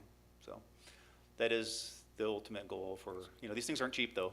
And as you can see, all the software, anything you do to automate or make things easier is not cheap, which puts a lot of stress on a lot of the staff who works really hard to do things a lot analog. So I hope there's appreciation for that, because I do appreciate it.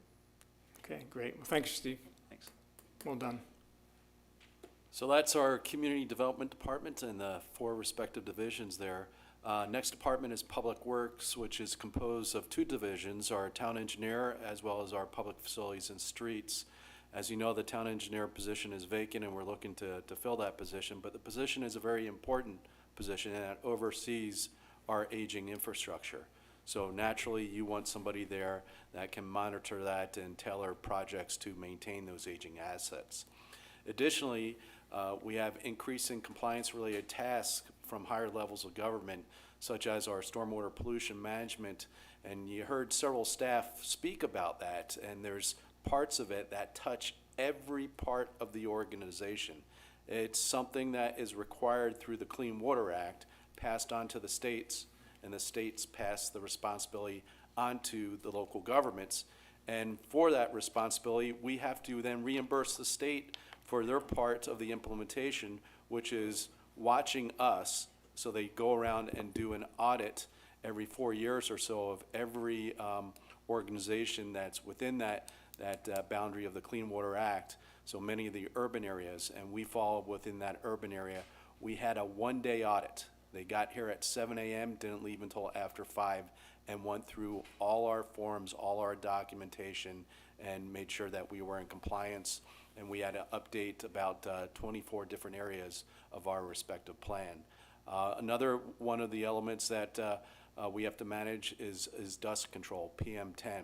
It's a regional issue here, and there's federal funding that's impacted if we don't come into compliance with the PM10 regulations. So collectively, as a region, what happens down in Phoenix also applies the respective standards to little old Carefree. So there's regulatory impacts that we have to manage, and it's an important part of this role. The town engineer also handles responsibilities reviewing land divisions, drainage reports, and plans, and addressing residents' issues and complaints. Accomplishments over the past year, dating back to when Mark was here, we did a comprehensive traffic calming policy through several public workshops and council meetings to enhance safety and livability of our local neighborhoods. We've successfully managed a bid process for numerous capital improvements, ensuring efficient allocation of our resources. We conducted over 70 drainage inspections to address potential issues and maintain our infrastructure integrity.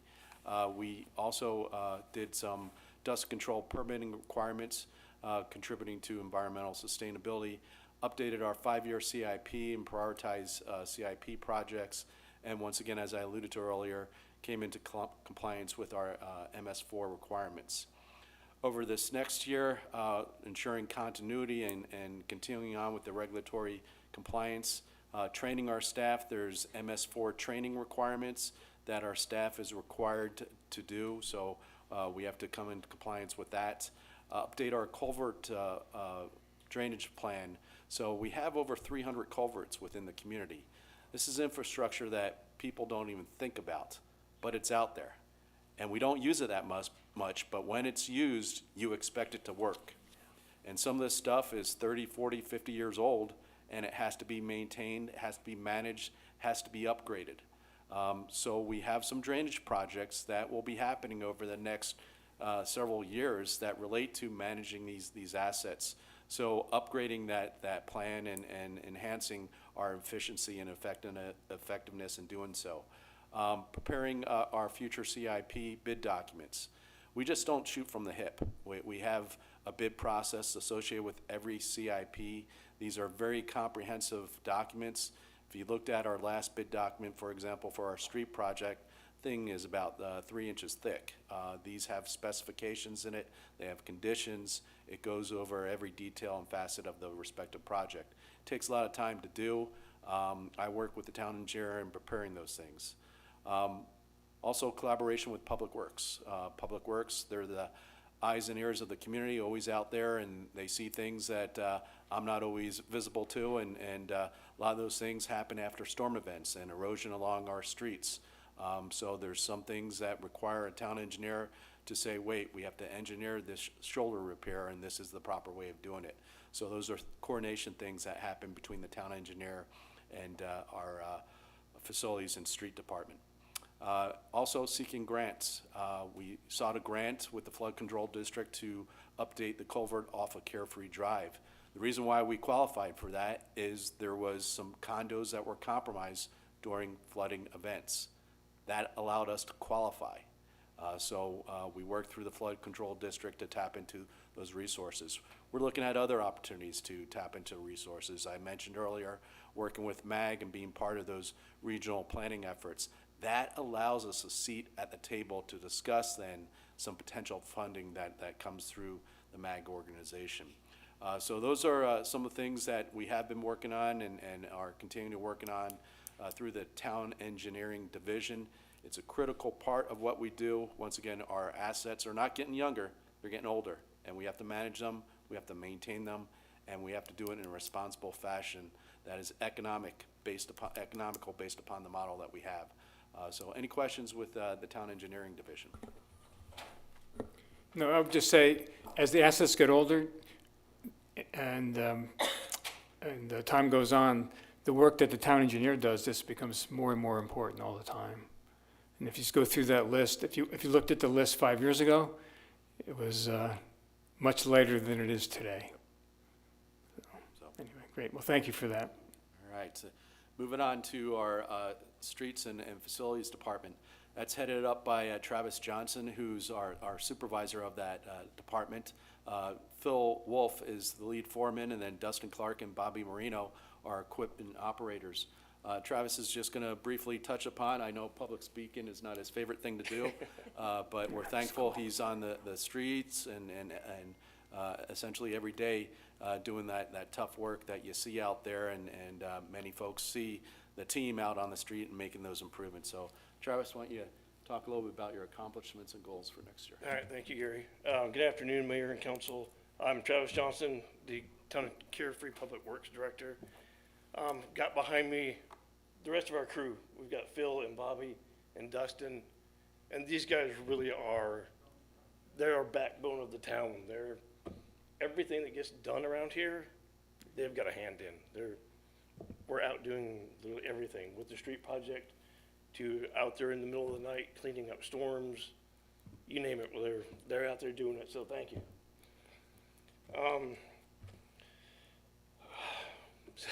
Sorry, Gary said I don't like this. So, we've got a list of our duties up there is maintaining and repairing public facilities and right-of-ways. That's really, really vague. The list of our job duties, it's just never ending. I mean, from blading shoulders and putting up new signs, new stop signs, new street name signs, trimming trees and cutting bushes and removing dead cactus, to fixing potholes and dead animals. It's, like I said, we have our hand in everything, helping out with projects for our downtown center with Clint there. And I appreciate it. Oh, you're very welcome. So some of our accomplishments this year: continued tree and brush trimming along the streets to address visibility and fire hazards. That's every single year. It's never ending. Stuff's always growing and changing, and we can't keep up with it. There's no way, but these guys do a heck of a job in keeping up on that stuff. We swept and removed debris deposits in streets after storm events. That's getting out there at 10, 11 o'clock at night sometimes, and when it's cold or hot, or it's not fun. But these guys get out there and do it. And we provide support for the town-owned buildings to troubleshoot electrical problems, replace light fixtures, paint, fix doors, remove dead rats, fix exit signs that don't work, carpet, you name it. Regularly remove trash along town roadways every single Monday, pretty much without fail, all day long. All four of us are picking up trash. And most people have no clue that we do it. We can't even keep up. I could have somebody all the time picking up trash. It's crazy. We participate in MS4 training and conduct inspections regularly at our town shop. Continuously inspect and repair pedestrian and street lighting in town centers. Conduct several culvert inspections. Maintain and repair assets in gardens like the fountains, splash pad, irrigation, the visitor center, amphitheater, shielding pavers, fixing fireplaces. Support, thanks, Jim. Support special events by installing seasonal lightings for Christmas, amphitheaters for chairs and tables and heaters, fixing the whole Mister system, the audio system with Steve, picking up trash, and maintaining all the traffic signage throughout the town. That's never ending. People running over signs, stuff just gets old, replaced. Yeah, nothing we do we can keep up with. They're just never ending. You have people stealing signs all the time. So goals for next year, ensure continued regulatory compliance and training. We want to get some safety training for the guys done, some more MS4 training that Gary referenced a little bit ago. Continue and refine programs to maintain culverts. You know, most of our culverts in town are 30, 40 years old. There's some going to have to be replaced. I mean, there's regular maintenance that just needs to be done all the time, whether that's trimming trees in front of it and brush in front of it that takes days and days and days. Continue to manage and maintain the right-of-ways in the town facilities. Continue to coordinate infrastructure projects with the street maintenance projects. You know, that's helping with Gary and the street projects. You know, we've got the contractors out there constantly calling and say, hey, can you help us do this? Can you help us coordinate this? We're trying to be wherever we can to help them. Continue to work with town engineer to create replacement schedule for equipment with limited useful life. Getting new trucks, new tractors that, you know, we've been pretty lucky the past few years and we've gotten a lot of stuff replaced, but stuff just keeps getting older. So we coordinate with the town engineer on capital improvement plans and projects, you know, getting those culverts replaced. Gary alluded to drainage issues and erosion problems, and we've got some pretty severe ones that we're planning on working with the engineer to try to get taken care of here soon. So that's it. All right. All right. Nice job, Travis. I don't Yeah, care what, Travis, good job. I don't care what Phil says about you. You did a great job. All right. Last but not least, as far as town staff and the respective departments, is our municipal court, which under an agreement with the town of Cave Creek, Carefree operates the municipal court. However, the physical location is based in the town of Cave Creek. This collaborative effort was born about 10 years ago. This is our 10-year anniversary of the consolidated court, and that agreement automatically renewed for another 10 years. So we'll be enjoying this collaboration for another 10 years with the town of Cave Creek, which has saved both communities a significant amount of costs. And it's facilitated through a monthly fee that Cave Creek reimburses us to operate the courts. Judge Paris Condola could not be here today, but next best thing is Danielle, our court administrator. So Danielle. I would argue I'm the best thing. That's all right. That's okay. I'll take second. My name's Danielle Stutz. I'm the court administrator for the Carefree Cave Creek Consolidated Court. Just a little background about me. Before coming to the court here in December of 2022, I was at the Arizona Court of Appeals. Prior to that, I was with the Maricopa County Superior Court, both as a judicial assistant and as a criminal court clerk. I had a hand in probation for a very brief stint of time when I determined it was not for me. And so I find myself here as your court administrator, and I've enjoyed every moment of it. As court administrator, my job is to provide oversight and ensure that the judicial branch services are available, sustainable, efficient, effective, and compliant with directives like state statutes, rules of the court, and administrative orders. In addition, I'm in charge of developing, implementing, reviewing, and refining policies and procedures to support and improve the operation of the court. I help establish docketing, calendaring, case management policies, procedures, and ultimately ensure the swift and fair administration of justice, although I would argue Judge Paris Condola, that's her job. The consolidated court has 2 full-time employees, myself, court administrator, and technically clerk of court, and then 1 deputy court clerk. Our current deputy court clerk, Vanessa, is still at the courthouse, can't close, so she can't be here, but she wishes she was. And then our judge, Judge Periscandola, is with us on Wednesday mornings. She holds court Wednesday mornings from about 9 to noon. We have one criminal calendar a month, one Wednesday per month. And, you know, as court administrator, it's funny, my husband's like, you've made it, you're finally the boss, like, you've done court legal work for the past decade, and you've arrived, but I'm not the boss. I have many bosses. Judge Periscandola is one, Gary is another, the new town manager over at Cave Creek, Grady Miller, is another, town council is another, and I think probably most importantly, the administrative office of the courts. The Supreme Court is really the, you know, body that determines how we operate. I have to comply with a lot of their policies and procedures. So a lot of my job is making sure that we're in compliance with all the standards that AOC has set for us as a municipal court. And that does become a little bit difficult to manage when there's only two of us. Vanessa is very good at her job. She joined us in November of 2023, so she's fairly new, but she's onboarded very quickly, and I'm very grateful that she's been able to catch up as quickly as she has. But in addition to having to train her and then also get her on board, I'm also still dealing with case management and touching actual cases and, you know, dispoing actual cases. So a lot of the things that I would like to implement and try and put out there kind of fall to the wayside a little bit because I'm very busy also trying to manage with customer service and things like that. So I think it's important, in addition to the accomplishments that we've had this year, that I kind of just throw out some numbers. And as the daughter of an electrical engineer, my father will be so proud of me for this. The end of the fiscal year 2022-2023, we ended with charges filed, criminal charges filed, non-traffic, so non-criminal traffic, just criminal.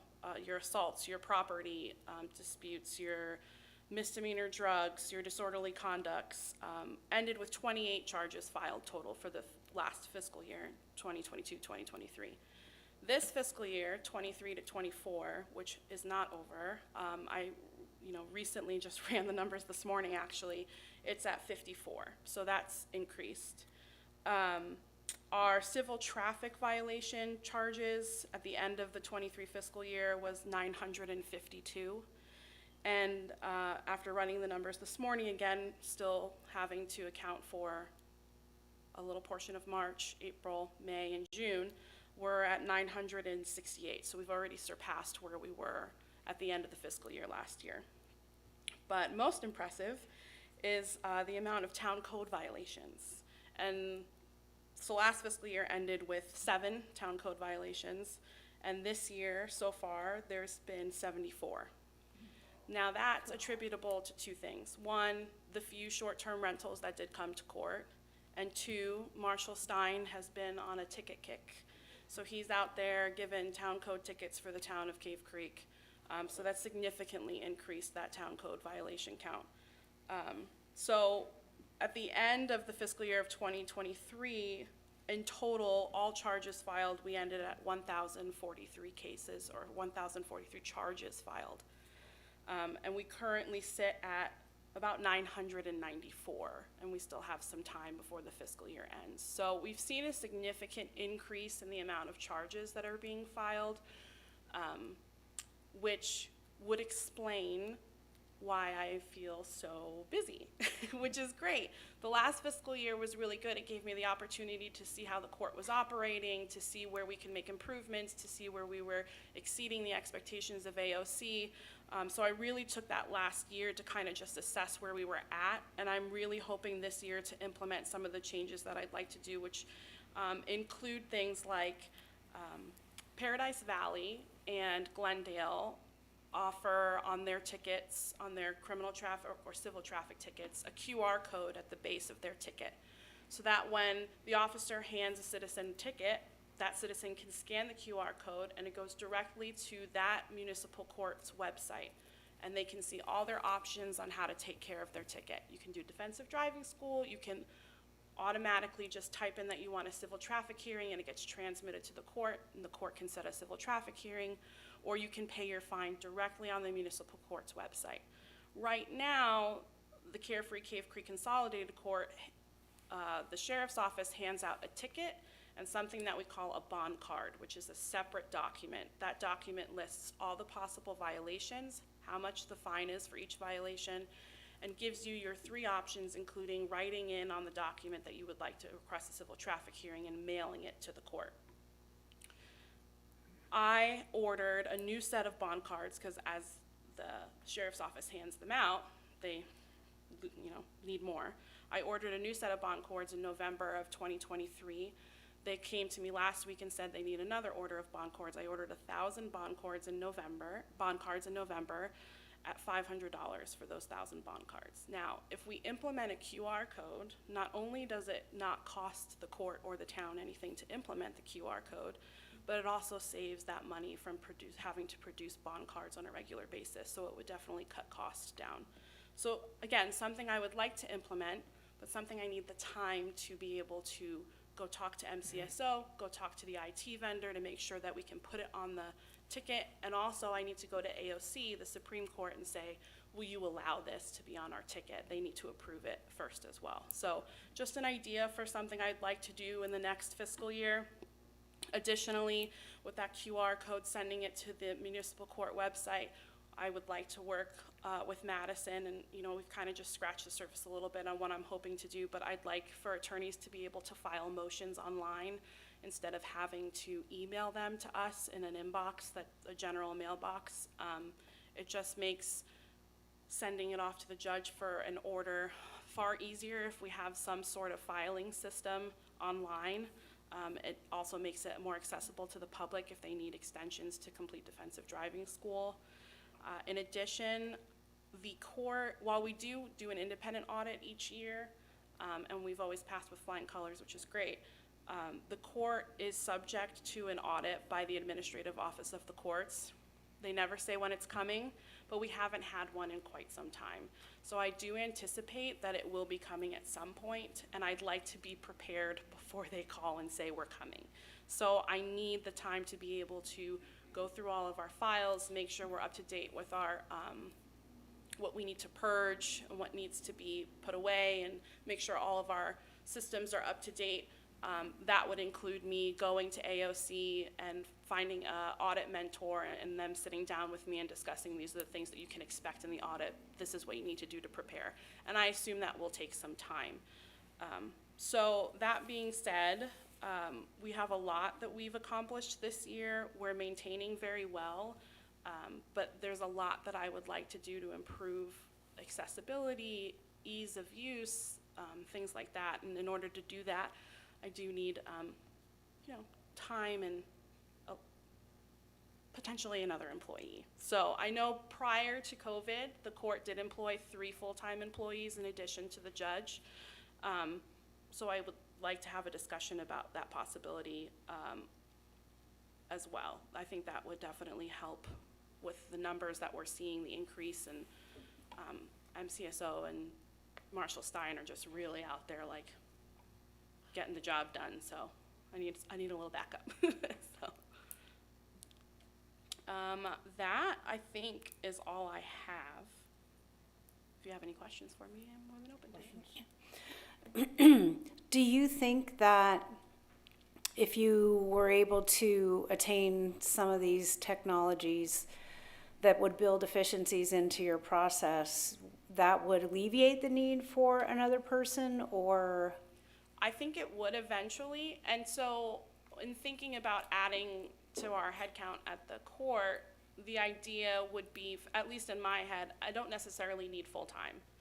Part-time or a contract employee would probably be absolutely acceptable. It's just helping relieve Vanessa and I from, she's answering the phone while I have someone at the window, and that takes away from my ability to prepare for an audit or, to go talk to MCSO or get to the Supreme Court to converse about a QR code, So I do believe that it's possible that with even a part-time employee that I might not need that long-term. But as of right now, we're stretched pretty thin. Yeah, and I know that we encourage MCSO to do their job and be out there. I know Cave Creek does the same thing. And when Cave Creek does their job, everyone who drives into Cave Creek drives through our town.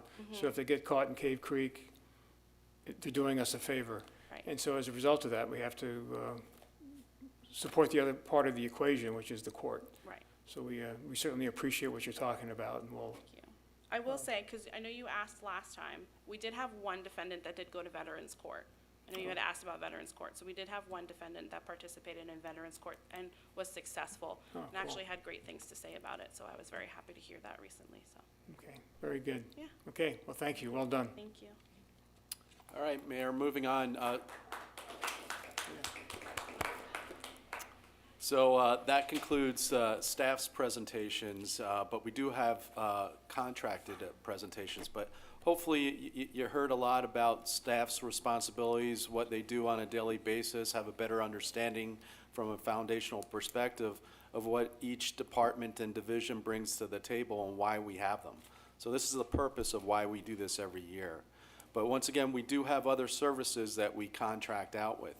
One of them is risk management, as displayed on this slide. We have general legal services. We went through a request for qualifications. Our legal counselor retired after a number of years of servicing us, and we contracted out with Fitzgibbons Law. So he's providing us very capable legal services. And as a result, our costs have gone down a little bit too, with a different fee schedule than what we had before. So there's some savings there. But I have to caution you, when we budget for things, we have to budget for legal costs. Doesn't mean that we spend it. It means that you're projecting, if there's a need, if there's a legal issue, you had the funds there that are authorized to pay for those respective services. But we project that legal costs from an actual perspective are declining. From an insurance perspective, we're insured through Southwest Risk, which is a municipal pool that represents over 71 Arizona communities. We pulled our resources together to share on a unique portfolio of insurance requirements for local municipalities. And this insulates us from the volatility of the market and provides us the unique coverage that municipalities need at the lowest possible costs. There's typical increases like any insurance policy these days. So we're looking at some minor increases, about 5% for the overall insurance pool. Public safety is another area that is well-versed that we contract with. Two components there, law enforcement through MCSO, and there's some subcomponents there with animal control and our town prosecutor. He's not part of the court budget. It has to be separate from the court budget. But you think about it, he's prosecuting the laws. So essentially, he falls under the law enforcement service budget line. So those are three components of law enforcement. We're looking at an increase in law enforcement, most notably because of the level of service that we're looking at with the traffic car. We have a traffic car for 6 months out of the year. With the recent accidents that have occurred in Carefree and public concern over traffic safety, we want to expand that coverage to year-round. So we have increased the budget to ensure that we can get year-round coverage. Now, at our last council meeting, you heard from the commander who said that they're short personnel and he can't promise anything. But once again, going back to what I just said, if you don't budget for that higher level of service, you won't have the funds to do it. So the budget is about putting those funds, allocating those funds within the budget. So during the course of the year, if things change with MCSO, and hopefully they do change, and we're working on another number of paths to make that change, we can facilitate that level of service. So we are working on that with MCSO and speaking to the new sheriff. As far as fire emergency services, rural metro, we have a 5-year contract. That contract is due to expire on June 30th, 2027. There is a compounded annual inflationary index on that contract of 2.5%. So there will be a slight bump in that contract this year. It will be just north of $1.9 million. In the end of the term, obviously, we will have to renegotiate that contract. Last time we renegotiated that contract, it went up by 20%.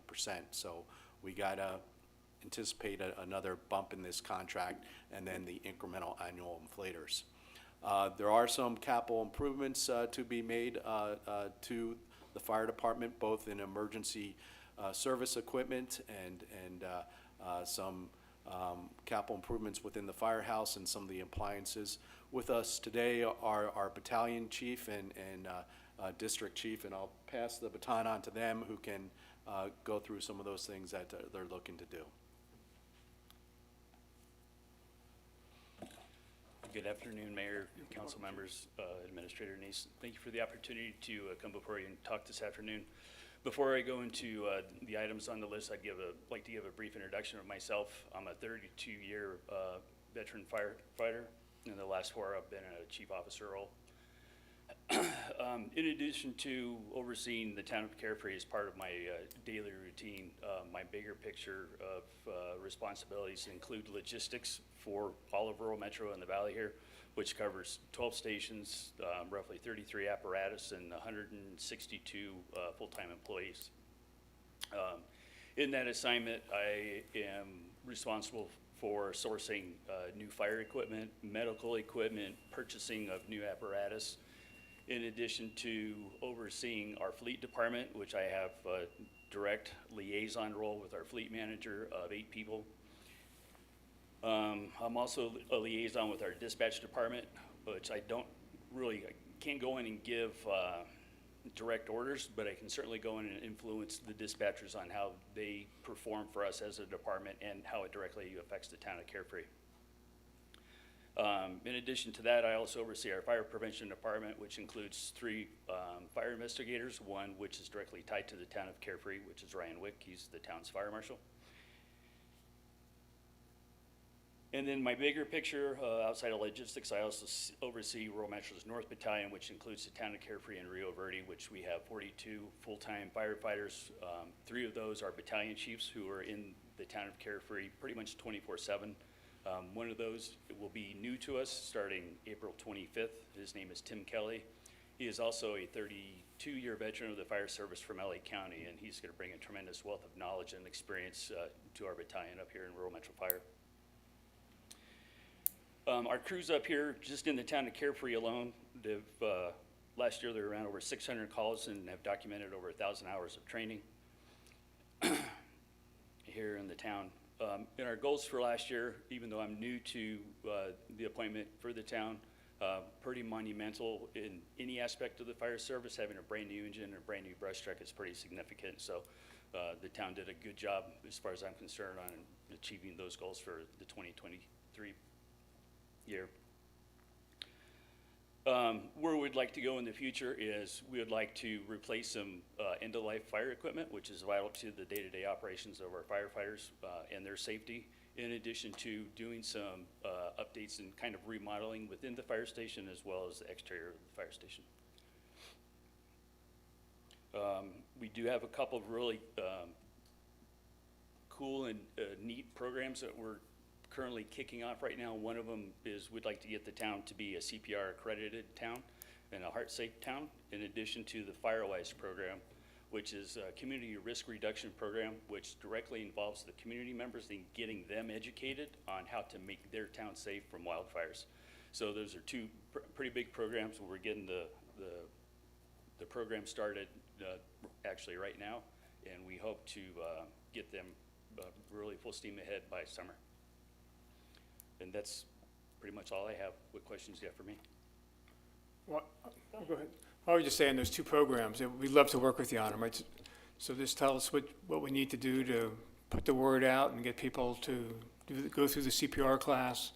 I suspect the fire safe involves residents inviting you to their homes to make sure everything's safe around their perimeter and On the things like FireWise that. program, what that involves, it's in conjunction with the state Department of Forestry and Fire Management. And we bring them in, they actually get the community educated on how that program works, and then we act as a liaison to whoever the town group leader is, and they initiate getting the ball rolling. So we're doing this in Rio Verde, And then once we get, kind of up and running there, then we'll transition that team over here and we'll get going over here as well. Okay, well, it's a great thing, so Oh, yeah. I'm looking forward to it. Yeah, no, we got the education behind, getting our folks involved in the town is, we'll be successful by numbers. It's not something any one fire department can do alone. So it's gonna be a joint effort. Okay, good. Questions? So how do you advertise that, those programs? Right now for the Rio Verde area, we're having community events at the fire station, and then most of it's done by social media, as well as our PIO has been on several of the news outlets doing actual, clips with the news reporters, trying to get that message out to everybody. So then we could use our social media to announce these. Absolutely. Okay. One question on electric vehicle fires. Have you had to deal with any of those? And is there like a methodology that you're supposed to follow, or how does that work? Vehicle fires for us as rural metro, we haven't had any as of to date. However, there's no proven methodology on how to remedy them. There's several different beta tests on applications on the best way to resolve it. And we're watching the trends that are happening before we go and jump and say we're gonna do it this way. So we're working with all of our area departments to see what works for them and analyzing, how it's gonna best work for us. Okay, any other questions? No? Anyway, thanks for sticking around to, the very end. That's all right. And it's always good to see you, so Yeah, thanks you for too. coming, Thank you. Chief. So, moving on, and this is, we're getting towards the end here. There's essentially two buckets in our annual budget. One is operational, so we discuss the staff and the departments and the contract services. The other bucket is capital projects, so maintaining the assets of the community.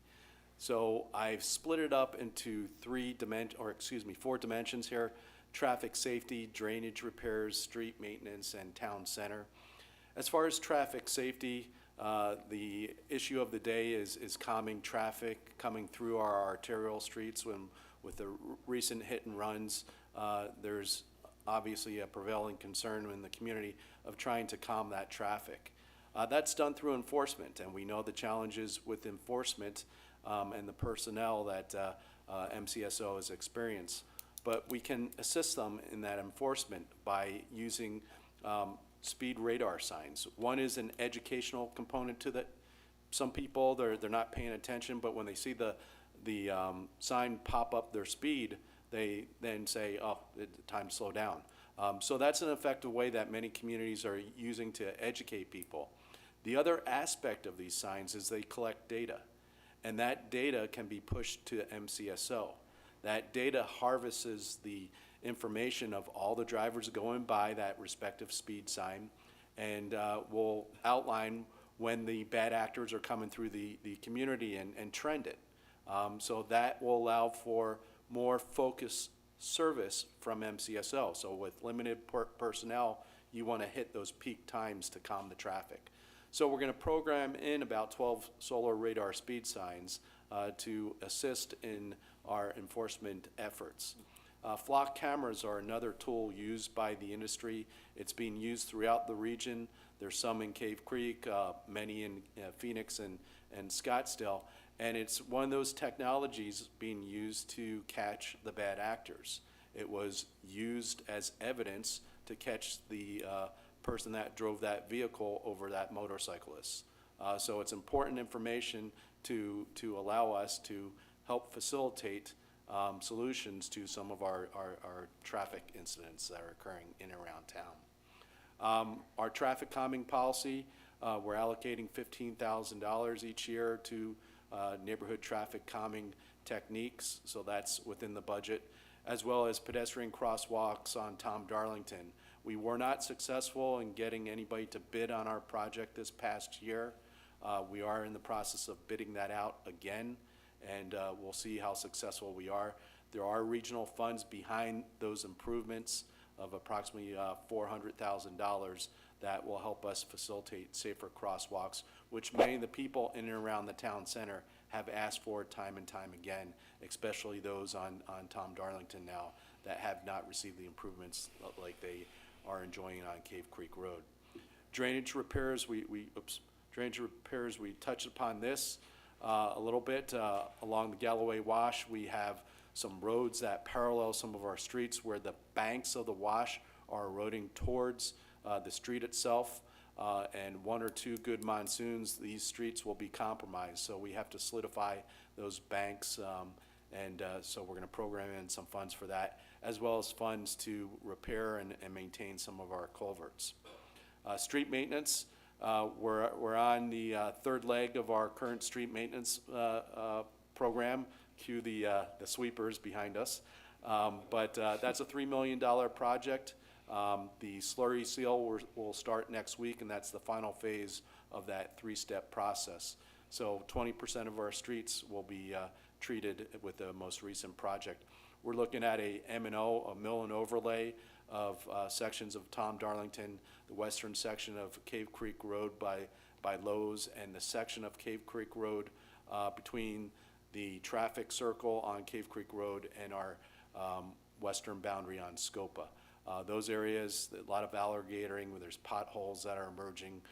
There's a lot of trenches from utilities that were dug up and then resealed, but what you get is alligatoring underneath the slurry seal, and we have to repair that, and the mill and overlay is a way to address those things. The final thing is town center. There's an assortment of projects there, from possible signage installation, sidewalk repairs, and additions, electrical repairs within the gardens, and lighting repairs, and some new chairs for the amphitheater. So those are the 4 areas within capital projects, and we'll go into some of the numbers behind those 4 areas at our next workshop next month. Any questions about those 4 areas? What were the cameras that you mentioned in the traffic safety? The flock cameras. Uh-huh. They're small cameras that are placed on telephone poles or signage poles, speed signs.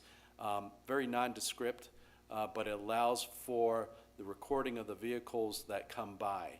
And so the pictures that you saw on the nightly news of that one truck was done by a flock camera. So it's a way to collect evidence and then push it out to the community. Have you seen this vehicle? So it's very powerful, very simple, but is a very good tool in trying to catch some of these bad actors. So if we had had that for the hit and run on February on Tom Darlington, they would have had much more to go on than they have now, which is virtually nothing. So it would have made a big difference. So, all right. So as far as next steps, our next budget workshop is about a month from now, April 23rd. At this time, once again, we're going to put numbers behind what we've shared with you today. So the planned expenses and the respective revenues. This will be followed up a week later by the final workshop, in which we answer any questions, the budget document, the narrative that we have shared with the community in the past, which is this document here, will be out 1 week prior to that workshop, and that goes through everything that we discussed today and the respective numbers that support that narrative. On May 7th, the tentative budget will be considered, and that's where the bottom line figure is adopted. After that date, we can move money around within the budget, but we can't exceed that bottom line figure. And then in June, we have the final budget hearing at 4:30, June 4th, and that's when we consider the adoption of the budget. So, Mayor, that's the presentation for today. Once again, if Candace has received any comments from the public, now's the time to call upon those, and we can address those questions. Okay. Any other questions or comments from the council? So I would just like to say thank you to everyone for coming out. This is recorded, and to me, it's really critical that our residents understand what you do and understand what the plans are going forward. So although there may not be many folks here today, there's folks who will watch it at home, and it's really important that they know what you're doing. And you do great work. I hear about it when I walk around, and what really rises to the top and what you hear is when there's someone who isn't happy. But there's a ton of people who are happy, and I hear about it, and my fellow council people hear about it. Yeah. So I second that. just remember that. So we really appreciate all you do and appreciate you sticking around today, so. Okay, well, thank you very much. And with that, I'll entertain a motion to adjourn. Motion to adjourn? Second? Okay, all in favor? Aye. Okay, thank you.